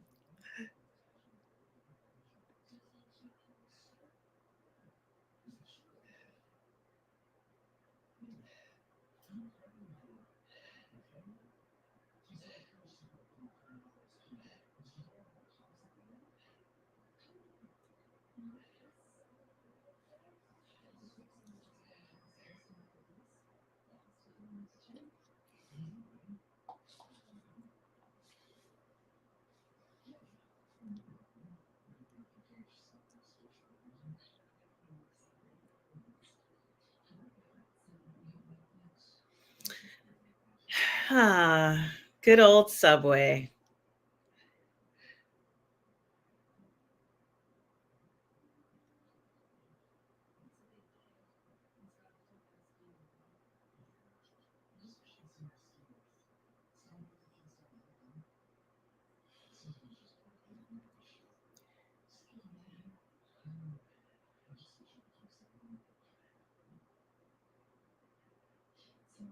That was a weird scene. I'm not sure I get the imagery of that. You'll get it later on. It will become revealed to you as the film progresses. Okay, fair enough. That was definitely something I took note of. Mm-hmm.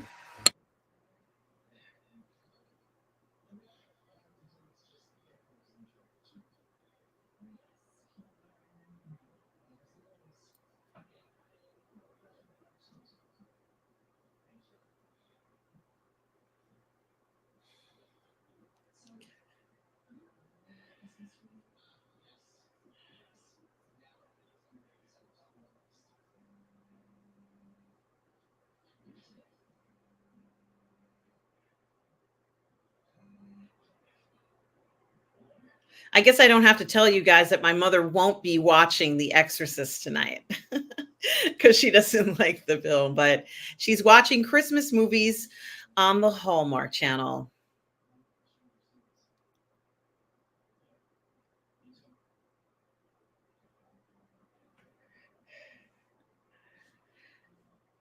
And Brogu says, I've never taken the subway. I need to visit New York. Yeah, you do need to visit it and ride the subway at least once, Brogu. And yes, night everyone dinner. Yes. All right, Lord Toth.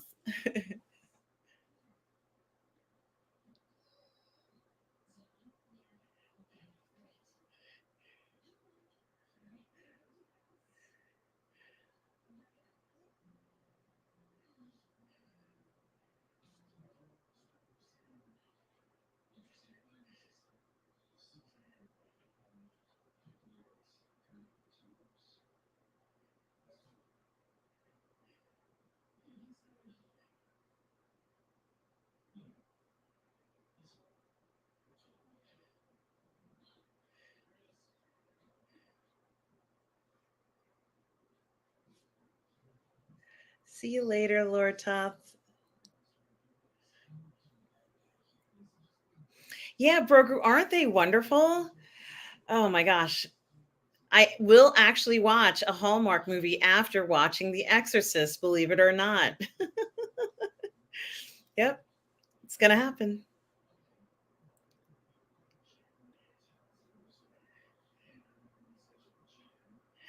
Yeah, Tom, why not join us?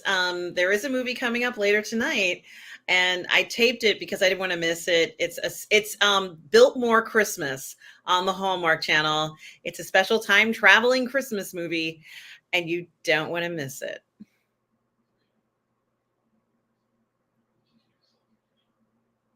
I spared you guys the Hallmark the Hallmark watch party, so you should be grateful.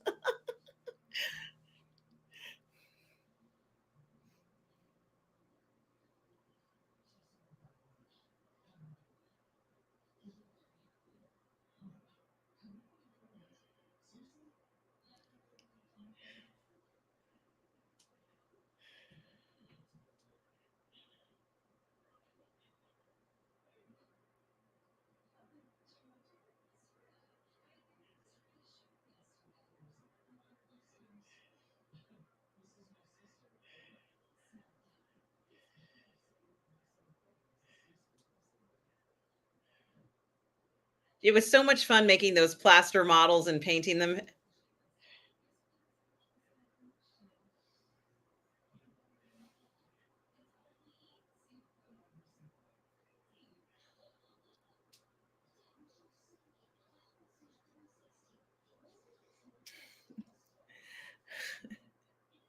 And Brogus is a Hallmark movie after watching The Exorcist. Talk about two extremes. Exactly. It's absolutely two extremes. Yes, it is. And I need some kind of recovery after that. And I sure hope you guys saw that. Um, it is, I have to do something or else I may not be able to sleep tonight, guys. And Tom Judy Jackson says, well, I was talking about riding the subway, but I guess I could do that too. Oh, Tom. Yes, absolutely. You need to come to New York and ride the subway as well. You take Metro North right there. You can get someone to drop you off the Metro North station or Amtrak.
And Bonehead says, pro tip of the internet, avoid any mentions of your own mother. It's a digital equivalent of kicking the hornet's nest. Thanks so much, Bonehead. I couldn't help but mentioning her because this is about Turner Classics, and pretty much we watch everything on Turner Classics except this film. She will never watch this film.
That was a very important line there.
right, that was a bit of a little scary part.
What the?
Thank you so much, Tom Jr. Jackson, for putting this in there.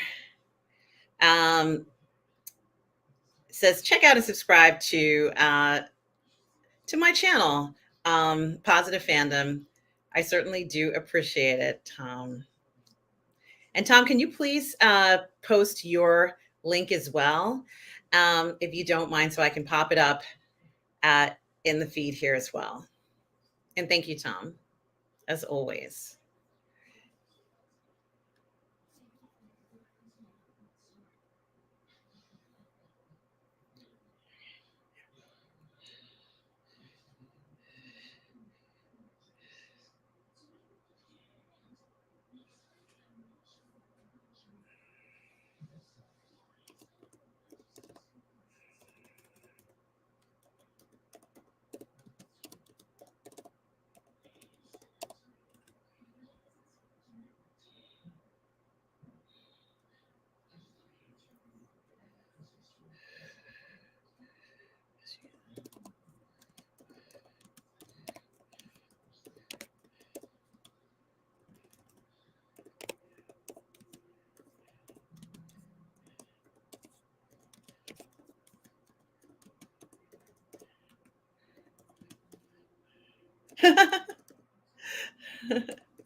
Ooh.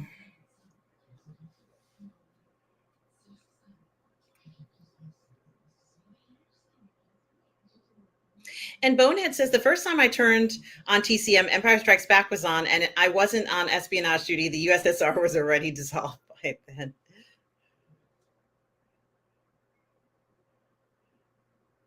Now that's freaky at that party. Brogu says, believe it or not, um, RM, this is the first time I'm watching the whole movie all the way through. Wow. Well, the same for Darth Vader and for many of you, and that's fine. Thank you for deciding to watch it along with us. It's so much better when you're watching it with a group. And yeah, Paul in Long Beach says, I'm going to switch you up on Mike Oldfield. His record of Tubular Bells was released before The Exorcist premiered. Thank you so much, Paul from Long Beach, for letting us know.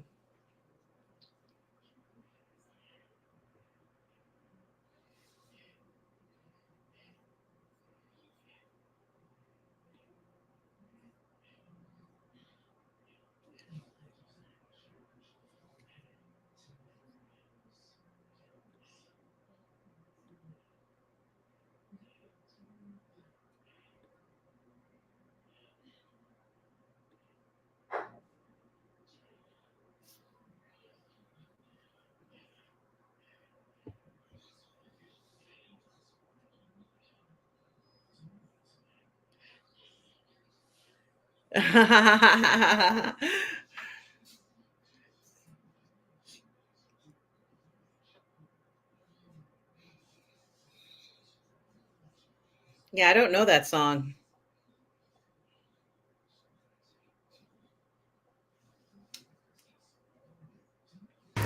Yeah, neither do I.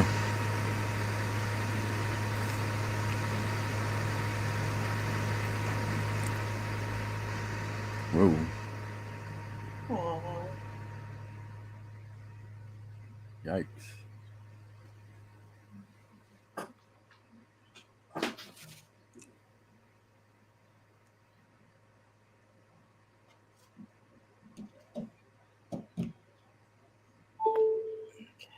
Well, that's quite a that's quite a party killer. Mm-hmm.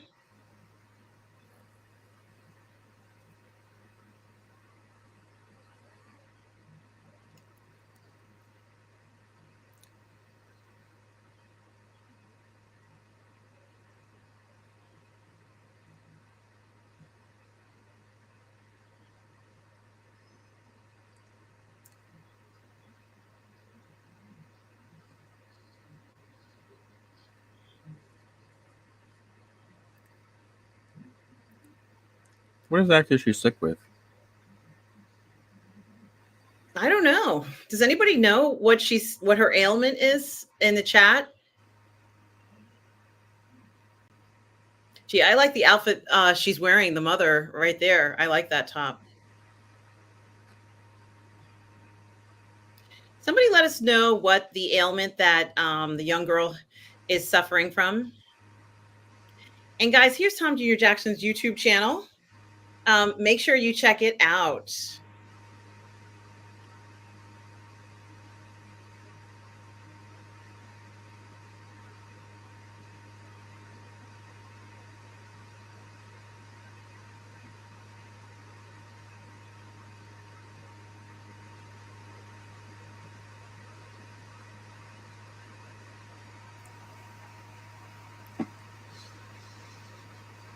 I know some of you who are watching this and who've seen this movie have also read the book, which I believe there is a book on this, or listened to the audio book as well. So perhaps you all know what the daughter is suffering from, why she's has to see a psychiatrist and all that sort of stuff. Well, the idea behind it is that exorcism always happens in people that have a damaged mind or somehow impaired. It doesn't happen to like a normal person walking down the street.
What the hell?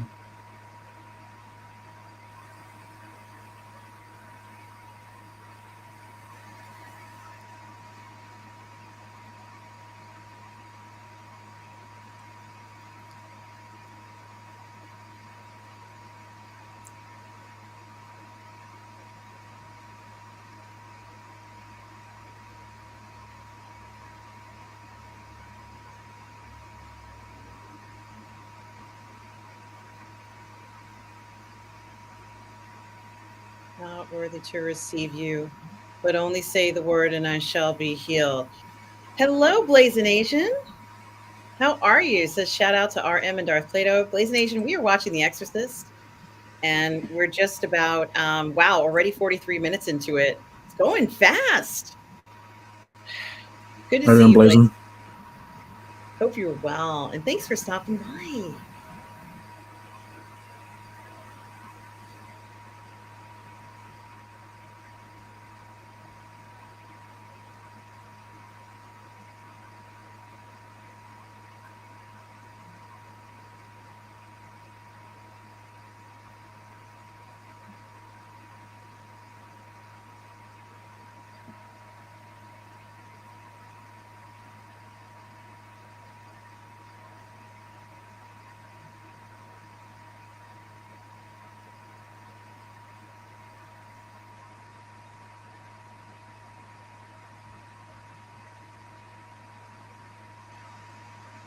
And thank you, Tom, for answering this question, which I threw out there. Thank you so much, Tom, who says, waiting for it to pop up on the screen. The audiobook is much fuller story, and the audiobook is read by the author. I almost written by the author, which it was. Excuse me. Thank you so much, Tom, for letting us know.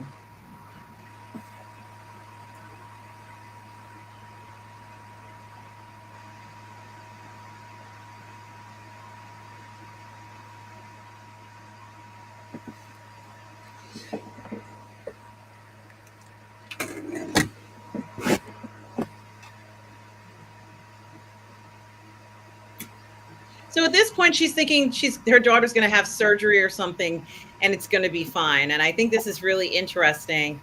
The approach, she's going to have this surgery, and she's hoping that this will improve things.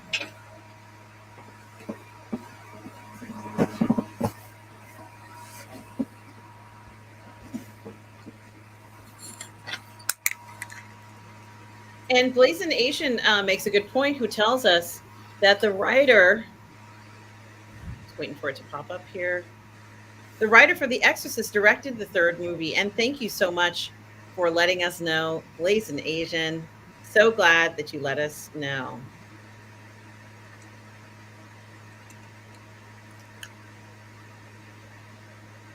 And Tom Jr. Jackson says, if you come into this chat and decide to troll it, you will be timed out. And if you come back, we're going to be blocked and banning you. Thank you. Agreed, guys.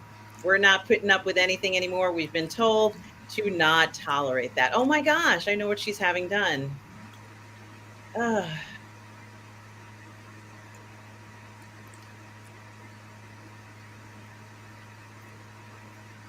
Yikes.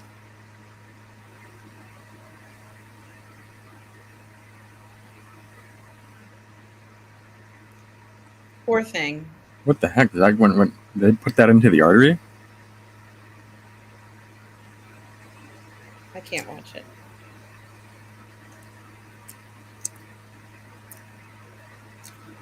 They're putting it next to the clavicle. Oh, okay.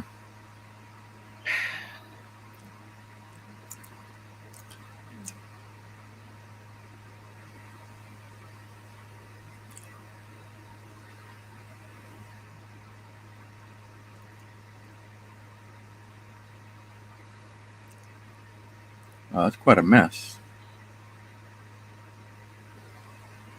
Oh, thank you so much, Brogu. Thank you so much for that. Who says, I so appreciate. By the way, I wanted to say this earlier. You're looking lovely tonight. You always do. Thank you so much, Brogu, for the kind words. I so appreciate it. Thank you so much for that.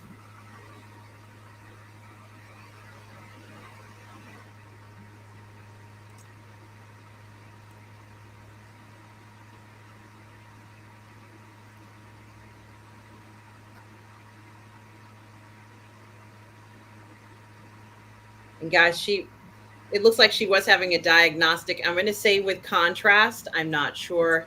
Yeah, I think that would, yeah, that would probably be a contrast. Yeah. And of course, this is over what 50 years ago when this was done. We do things very differently today, but we certainly do still give people injections with fluids to do contrast Yeah. scans and things like that. So that does happen. Yeah, as Dr. McCoy would say, what is the Dark Ages? And Tom Jr. Jackson talks about how one of the technicians in the scene turned out to be a serial killer, unfortunately. Um, Really? that is Wow. certainly quite an interesting bit of trivia. Thank you, Tom. Which one? Yeah. And Darth Vader was like, which one?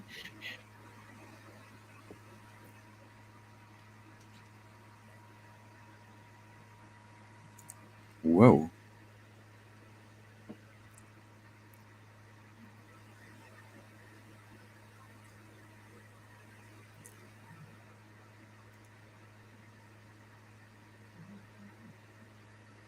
Yikes.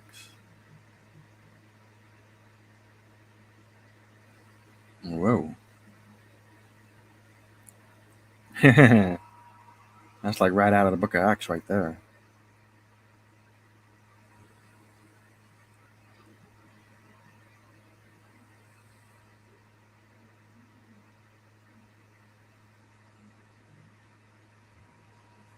And yes, Blazing Asian, as Tom says, Friedkin has spoken about it.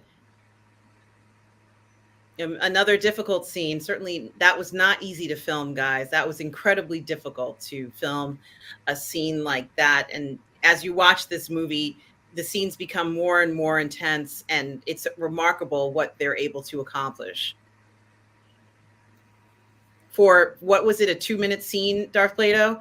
But the level of intensity of the scene was phenomenal.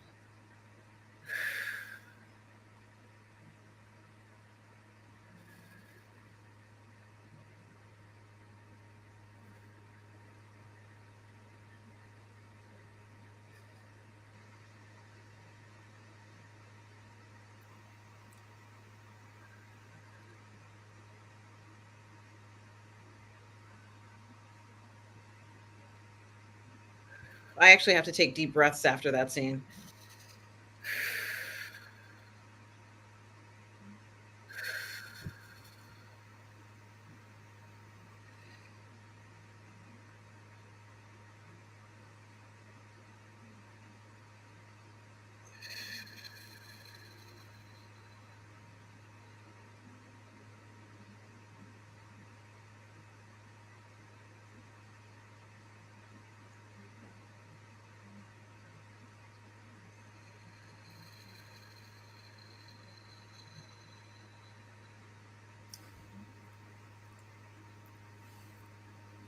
Yeah, I had a friend of mine that studied psychiatry. He doesn't believe in this split personality either.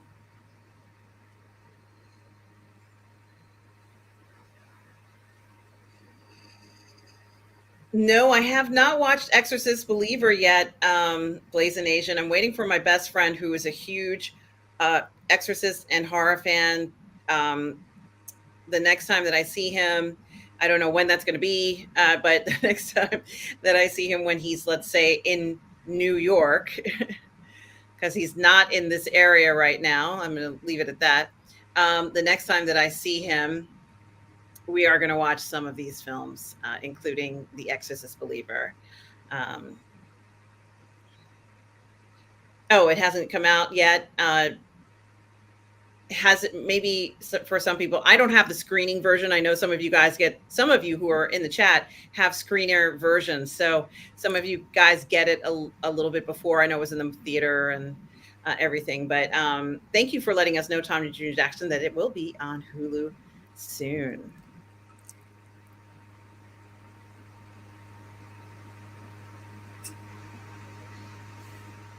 Grogu, we are at 52 seconds, and the mother is in the hospital with the doctor, and they're looking at scans of the daughter's brain, where she's saying her old house has been sold. They're building a new house.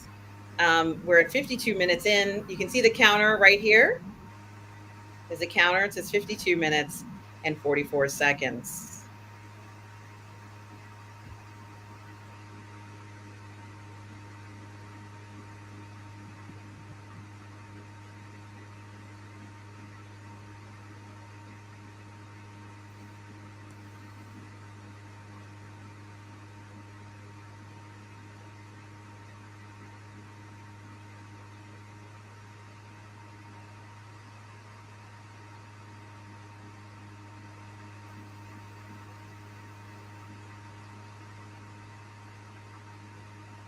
Brogo, she's just driving up to her car into the driveway, and now she's in the house. The phone is ringing and the lights are flashing. She says hello to the phone. She just hung up. The lights are going off in the house. I want to turn off one of the lights in here.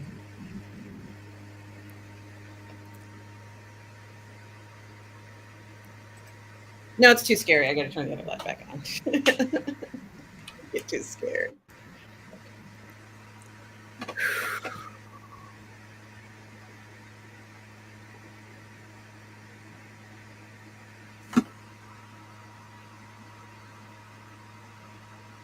And we're about an hour into the film, everybody.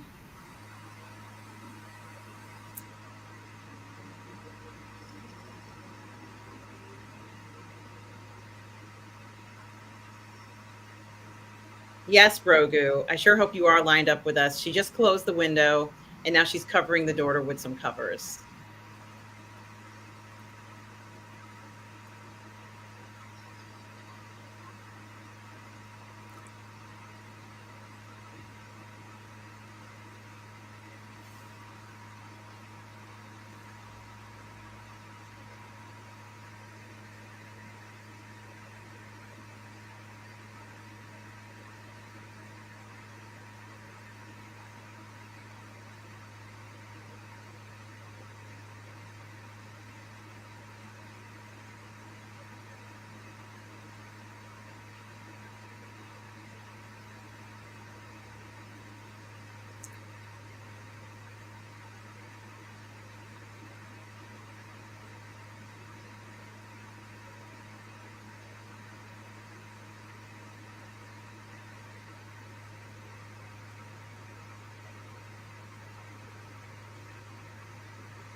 And hello, Lance from the Outcast Creative, who says this is a mega marathon. Of course, it's the part 2 of our William Friedkin tribute. Hope you are well. I'm assuming this is Lance. And of course, we're about an hour into The Exorcist. This is the second part of the part 2 watch party. Certainly have been enjoying doing this watch party. And of course, this is where things start to, as I say, go off the rails. How you doing, Lance?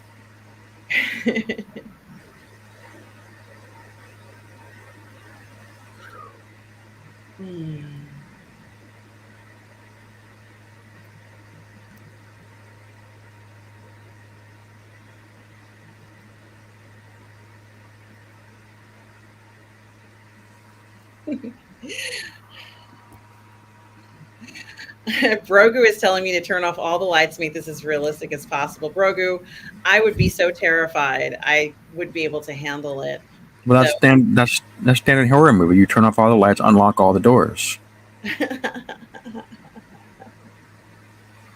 I can't. I'm already scared. I tried to lower one of the lights, but I can't. It's just too scary. Yeah, I did that when I was a kid when I was watching American Werewolf in London.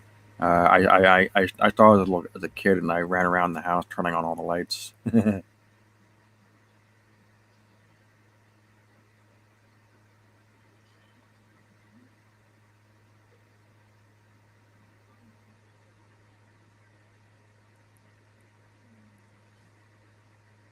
Whoa.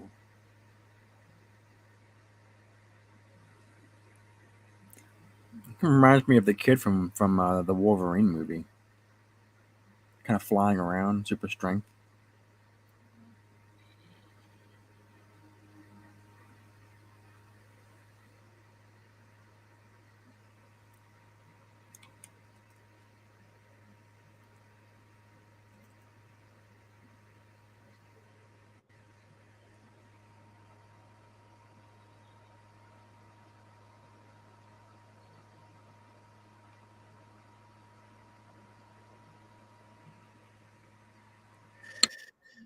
Yeah, Blazing Asian. I have to do breathing or else I won't be able to get through this film because it does rattle my nerves.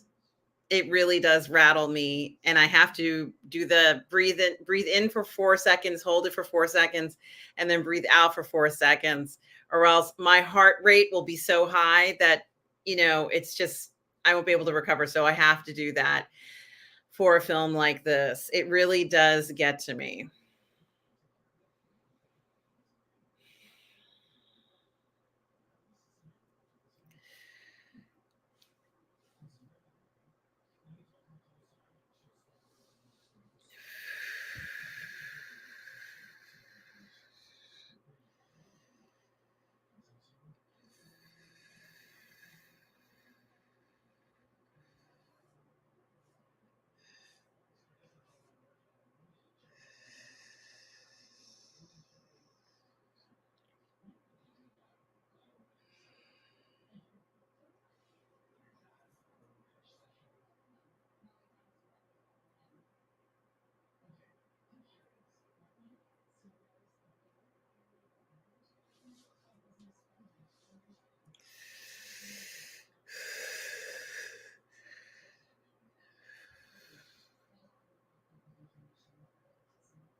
He's talking about the exception to the confidentiality.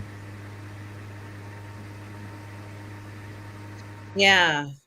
Yeah, there is an exception to confidentiality. That is, if you have knowledge that your patient or client is is eminently going to harm someone, and if you don't inform law enforcement, you can be held accountable. Hmm. And Tom Jr. Jackson says, I just got me a snack: carrot, celery, cheddar cheese, crackers, and the dip is a southern dip, fried pickles and ranch. That sounds delicious, Tom. I have some artichoke dip, but I don't have any vegetables to dip it in, so I can't eat it. I wish I had that. And it sounds delicious, Tom. Enjoy it. It sounds wonderful.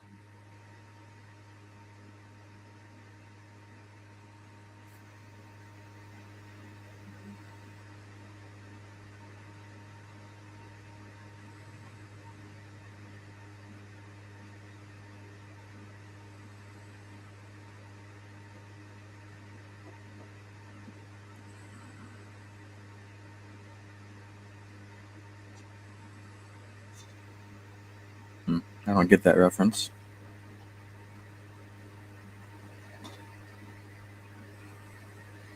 Wow, look at that.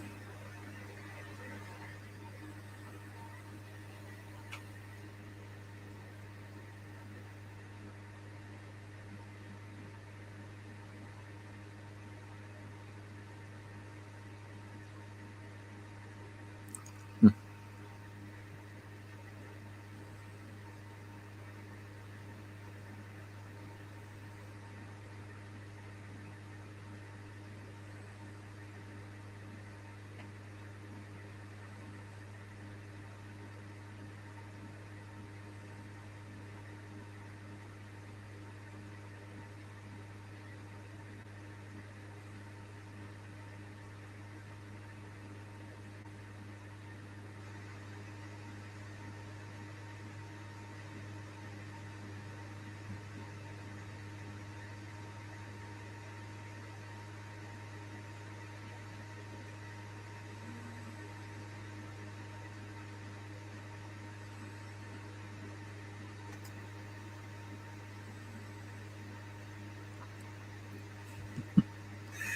Yeah, shock treatment, my boy.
That sounds like Black Legend to me, but okay.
Hmm.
16th century.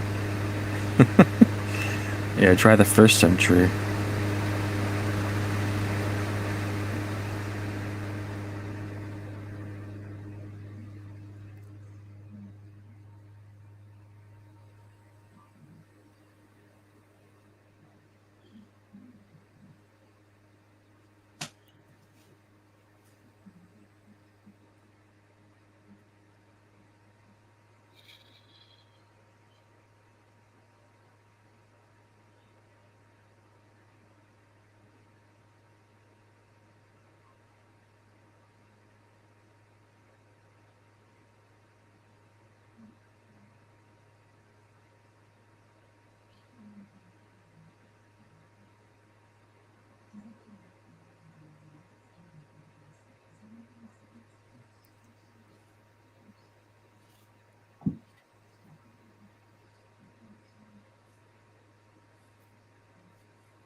Yikes.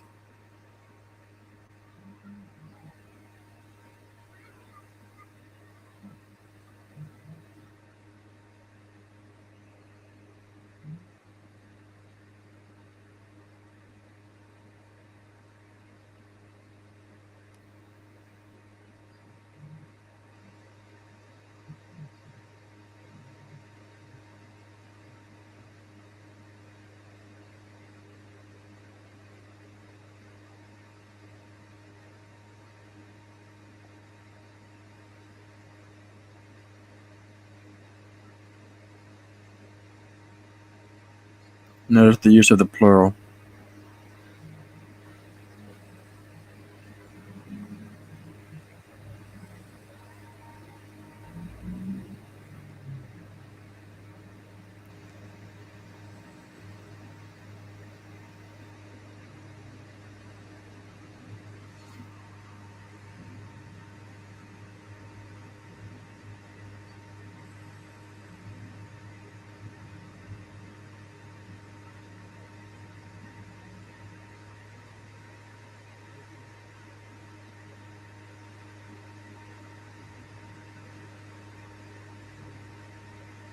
Whoa.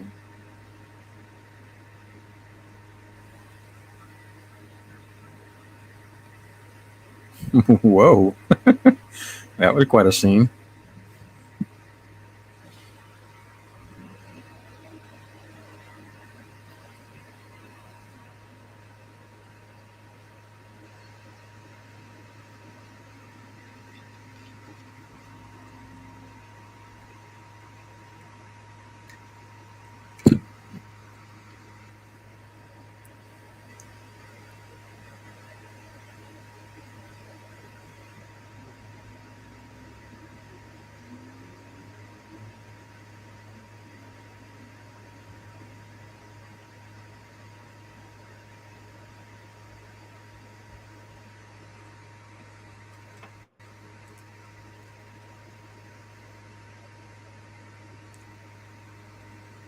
Now, you should have warned me about this movie. I thought The Exorcist might have been enough warning. The title.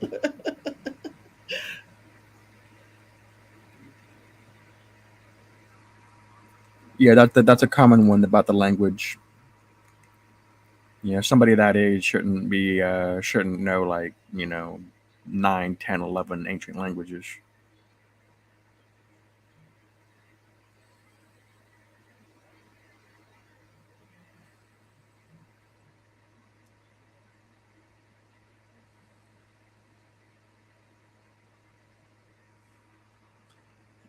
That's quite the segue. It is, isn't it? You planned that, didn't you? No, I didn't. It's just a Hell, coincidence. as far as Europe concerned, he may as well have been the devil. The Spanish certainly thought so.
Something speaks.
And hello to JH Edits, who says, "What's up, friends? We are just about watching last few minutes of The Exorcist." It's good to see you, JH Edits. Hope you are well. How you doing, edits?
Yikes!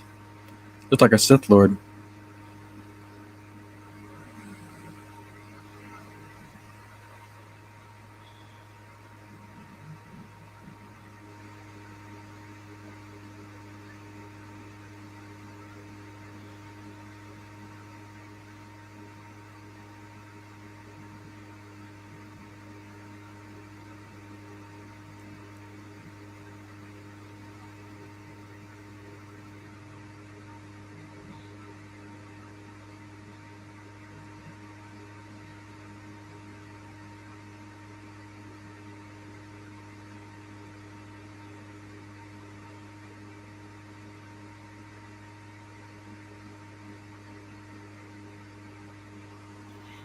Yeah, JH Edits, this has been a great watch party. Of course, it's a very emotional and dramatic film. I'm glad I'm watching it with friends, but it is intense. Hope you are well. Hope you had a good holiday if you are in the US. And once again, so good to see you.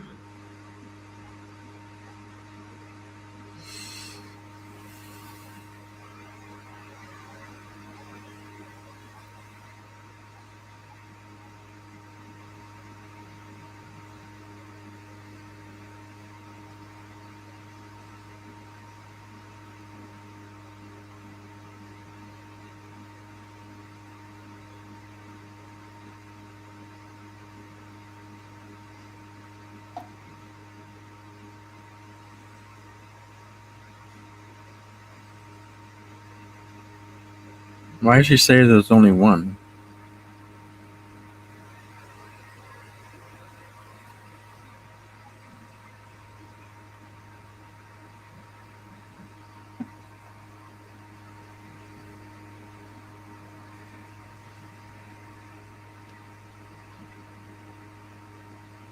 Yeah, GH, and it probably would be something like that, trying to exercise something like that. Very challenging. And guys, this is the last critical 20 minutes of this film. Certainly one of the most emotional parts of the film. Yes, hope you had a good Thanksgiving as well, JH Edits.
Oh.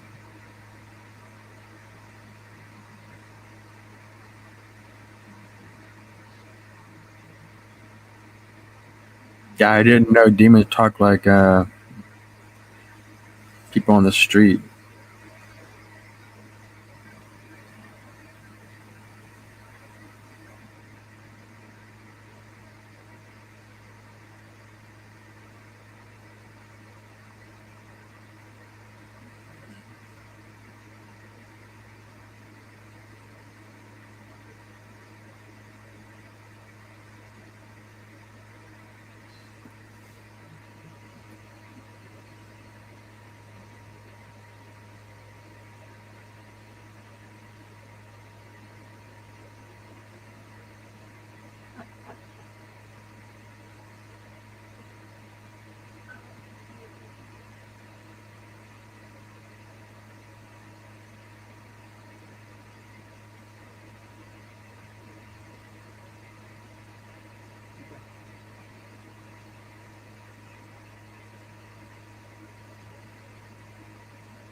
It's too bad they didn't get this on film. It'd be great promotional material.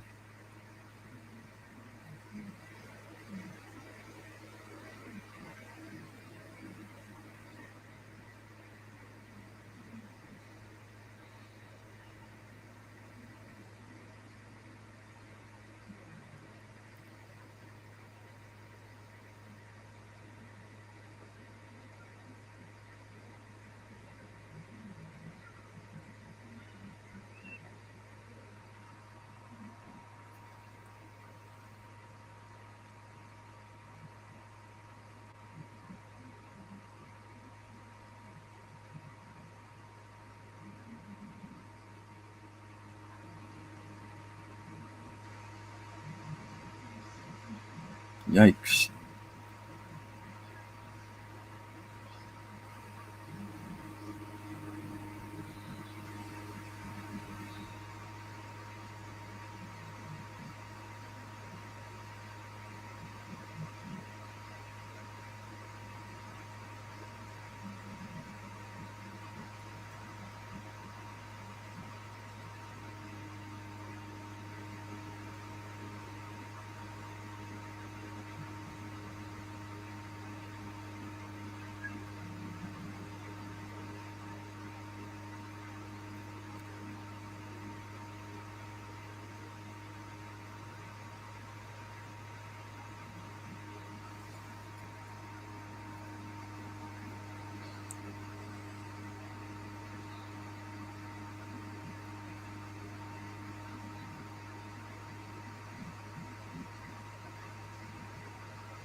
It's not supposed to be a magic word, but okay.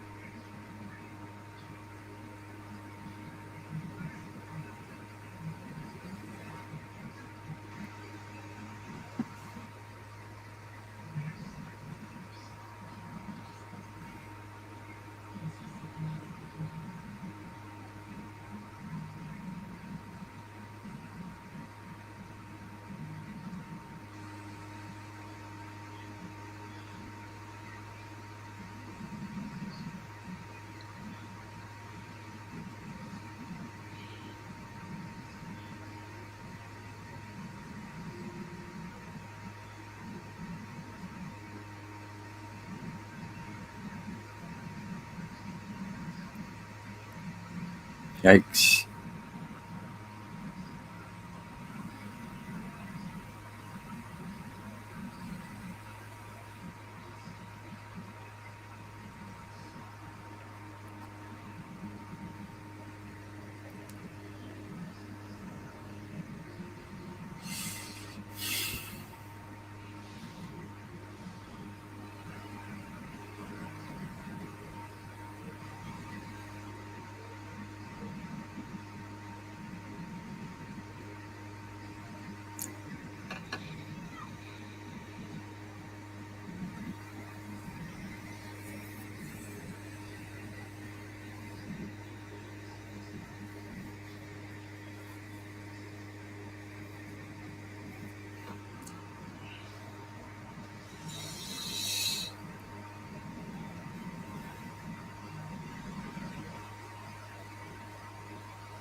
Mhm.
The hell?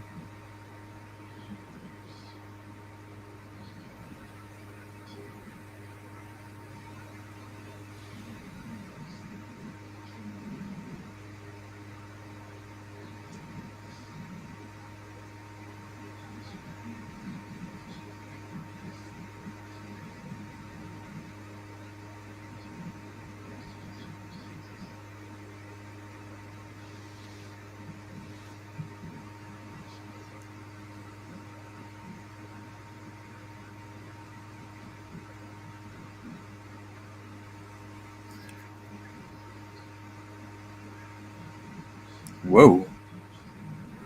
Whoa.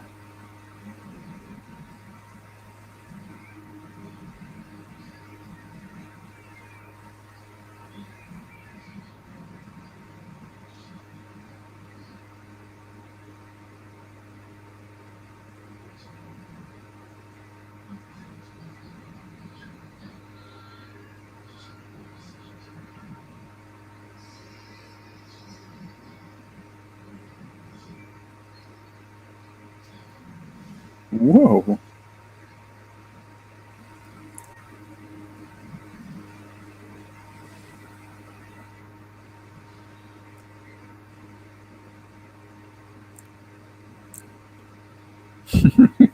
Playing mind games on the devil?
Yeah, whatever.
Okay.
All right.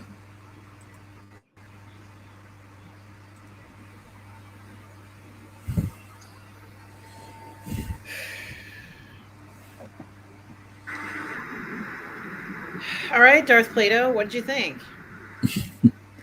That was an interesting movie. I wasn't really, honestly, I wasn't really scared. It was a very freaky movie. Like, whoa, what's the, that's interesting. Um, it's more of a startling movie than a scary movie. I'm not sure what the difference is. I guess. Um, Not really sure I got that ending. They're treating possession like a superpower. It's not a superpower, but okay, I can go with it. I'm not really sure what the motivations of what they wanted has something to do with that guy in the beginning of the movie. I'm not sure I got that connection. I'm glad I saw the movie. Yeah, it's certainly a very well-known film, and you know, it was interesting watching the Freedkin Uncut before watching it.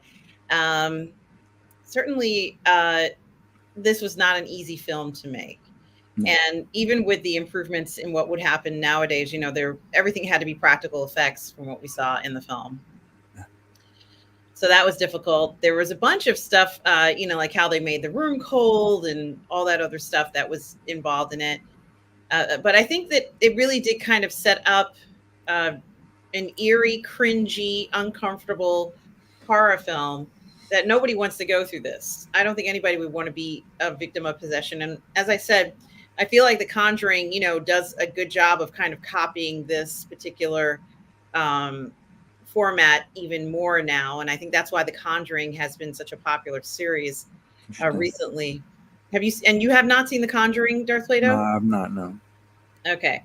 Well, that's more or less, as far as I'm concerned, a series that does this very similar to what The Exorcist does. But of course, this is The Conjuring would be like the modern version. But a lot of the Conjuring movies are set in the past. I can't remember the exact dates, but one of them is set in the 80s, another one's set in the 70s, and it has different times. So So it's about possession. yes, it is. Yes, it Okay. is about possession, and there's a lot of that going through it. Certainly, it's no one had ever really seen anything like a film like this before, so it kind of set the bar of what people would expect for scary films, and the idea that Friedkin likes to kind of base a lot of his stuff off of real life, and kind of getting influenced by what's around him, or maybe something that was popular at the time. Looking at those articles, looking at Yeah, I can tell he did his research. Um, I'm not gonna say more about it, but I won't. well, I am going to say that I'm not comfortable really watching this film, so I did close my eyes on a lot of it and turn away from a good portion of it because it's uncomfortable for I me can to understand. watch. I can understand that. Yeah, and certainly this Yeah, is the head turning all the way around, the upward vomit. And I was like, okay, that was interesting. The stabbing and the crude language. I wasn't really impressed with the crude language. That's I mean, this honestly they sounded like heavy metal rockers at a concert. That's what they sounded like. okay. I think if something like that was going to speak for real, it wouldn't be using like street modern day street language like f you f that. I just don't think they would be talking like that. Well, I have no idea what demons would be talking like. So I can't speculate what they would sound like. What I can say is that there was another film that was made, I guess maybe in the 80s, with Barbara Hershey, where there was a demon that kind of tried to push her around, and the demon did speak like this. So, Okay.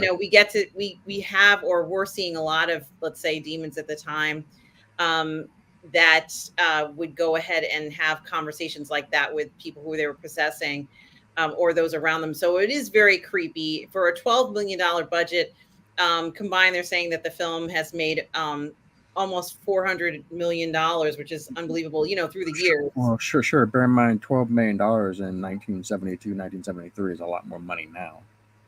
Yes, and of course, we were talking about Exorcist the Believer, which was released 50 years later, just this year, with Ellen Burstyn and Blair reprising their roles. I haven't seen the next one, so I am kind of curious if anybody has seen it. Although Blazing Asian was asking about it, and Tom June Jackson was saying it's going to be in Hulu pretty soon. But I haven't seen it, so I have no idea what that's like. I am really curious to watch to see what happens, and it's equally scary to me, the notion of what may happen there. So, but they were talking about uh, this kind of idea about the film and horror, and I don't know whether horror had ever made that much before. So, for what it was in that era, it really was monumental. No one had ever seen anything like this, really. And I think that for a film that is, what, this is 1970, 1973, yeah. 50, almost a 50-year-old film, it really is incredibly, and it looks incredibly good still. And while it's true it is dated because it was made in the 1970s, um, it certainly has an eerie, scary thought to it. And the scene, the horror, It was yeah, the but horror scenes are as far as I'm concerned, terrifying. So I don't know how everybody else feels about it, but I wouldn't want to have to be in this position or have any of my family go through that. So um, I thank just you for checked $12 million is $71 million now. Yeah. Well, thank you, Darth Plato, for watching and taking place, really just being here for both the watch parties, part 1 and 2 of the Freedkin tribute. And I think getting a taste of Freedkin's unique vision of movies has been really informative. And certainly I'm enjoying it. For those of you who have Turner Classic Movies, if you go to Turner Classics, you'll find that they are playing Freedkin Uncut, and you might see Ben Mankiewicz interviewing Freedkin, and then it's going to be followed by The Exorcist. So, and I know JHS is saying that the sequel is no joke. I can't pull up the messages right now, but when I go over 4 hours, for some reason, this thing gets a little wonky. But I want to thank everybody for being here tonight. I also want to thank Tom Jr. Jackson for being here, my moderator, collaborator, and good friend. Thank you, Tom Jr. Jackson. We are all good people, and everybody who was here tonight, and of course, Yeah, JH Edit says I'd rather call it Ghostbusters. Yes. Why don't I see it? But certainly that is great to see. I also want to thank Laura Toth, who was here, Blazing Asian as well. Thank you, everybody who showed up tonight for the watch party. Do you have any final comments on the movies that you've seen tonight, Darth Plato? What I want to say first Go and ahead. foremost is I thank you for inviting me for this, because it was a lot of fun, and I've seen 3 movies now, a documentary I hadn't seen before, so I thank you for that. Oh, you're welcome. And hello. And then once again, to Paul in Long Beach, who's also here. I can't see all the messages, but guys, I'm going to be just so thankful. All of you who turned up. Marco Esquindolas is also here. Thank you, Marco. Who else was here tonight? I just want to make sure I get everybody. It's not allowing me to see all the messages again, but I really do. Marco Lani, Molly Lani was here, who was also Marco Lano. It was your birthday, Marco. Happy birthday to you. And guys, just want to thank you for the support of Positive Fandom and of the Burnettwork. Thank you, everybody who has been so great. Lug Nuts 6 was also here tonight. Thank you, Lug Nuts. I really appreciate. Lance was here. Yes, and Lance from the Outcast Creative was also here as well. Also want to thank, who else? Brogu. If I didn't say hi to Brogu, thank you, Brogu, for showing up tonight. And let's see if there's anyone else. Just waiting for these messages to reload themselves. Dinner Bells was here. Yeah, Dinner Bells, who said that your mother saw it as a kid, and certainly she's in her 60s. She refuses to ever watch again. Yes. Also, Reese's Mac was here. Yes, thank you for being here as well. And I think that's everybody. Thank you to everybody who showed up tonight. Really appreciate the support for the Burnettwork and for Positive Fandom. And also the Saint. Saint was here along with Daniel Barry, Sports Highlights. So I think that's everybody. Allow me to be a little cliche and say that I'm very thankful for the Burnettwork and for Positive Fandom. Well, thank you, Darfleto. And I'm grateful to you too, and also to Jim Droese, who's a new member of the Burnettwork, which it's up there. It does say that. Just thank you so much for all the support, everybody. And please do come back tomorrow night. I'm going to be streaming with Catherine. We're going to be reviewing The Holdovers, which was a movie that came out just this holiday. Certainly do hope you guys turn up to the Burnettwork to see it for our review tomorrow night. And thank you, everybody who supported this entire endeavor. And guys, remember, no matter where you are in the galaxy, always remember to please be kind. Take care, everybody.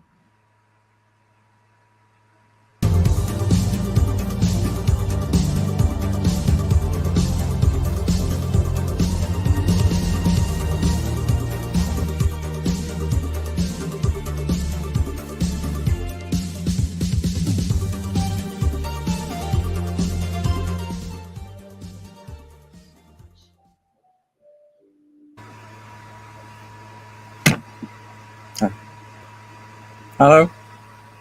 Just 1 second. I'm trying to end the stream. It's not allowing me to do it. I mean, give me 5 seconds. Encore. All right, encore. All right. Yeah. I'm going to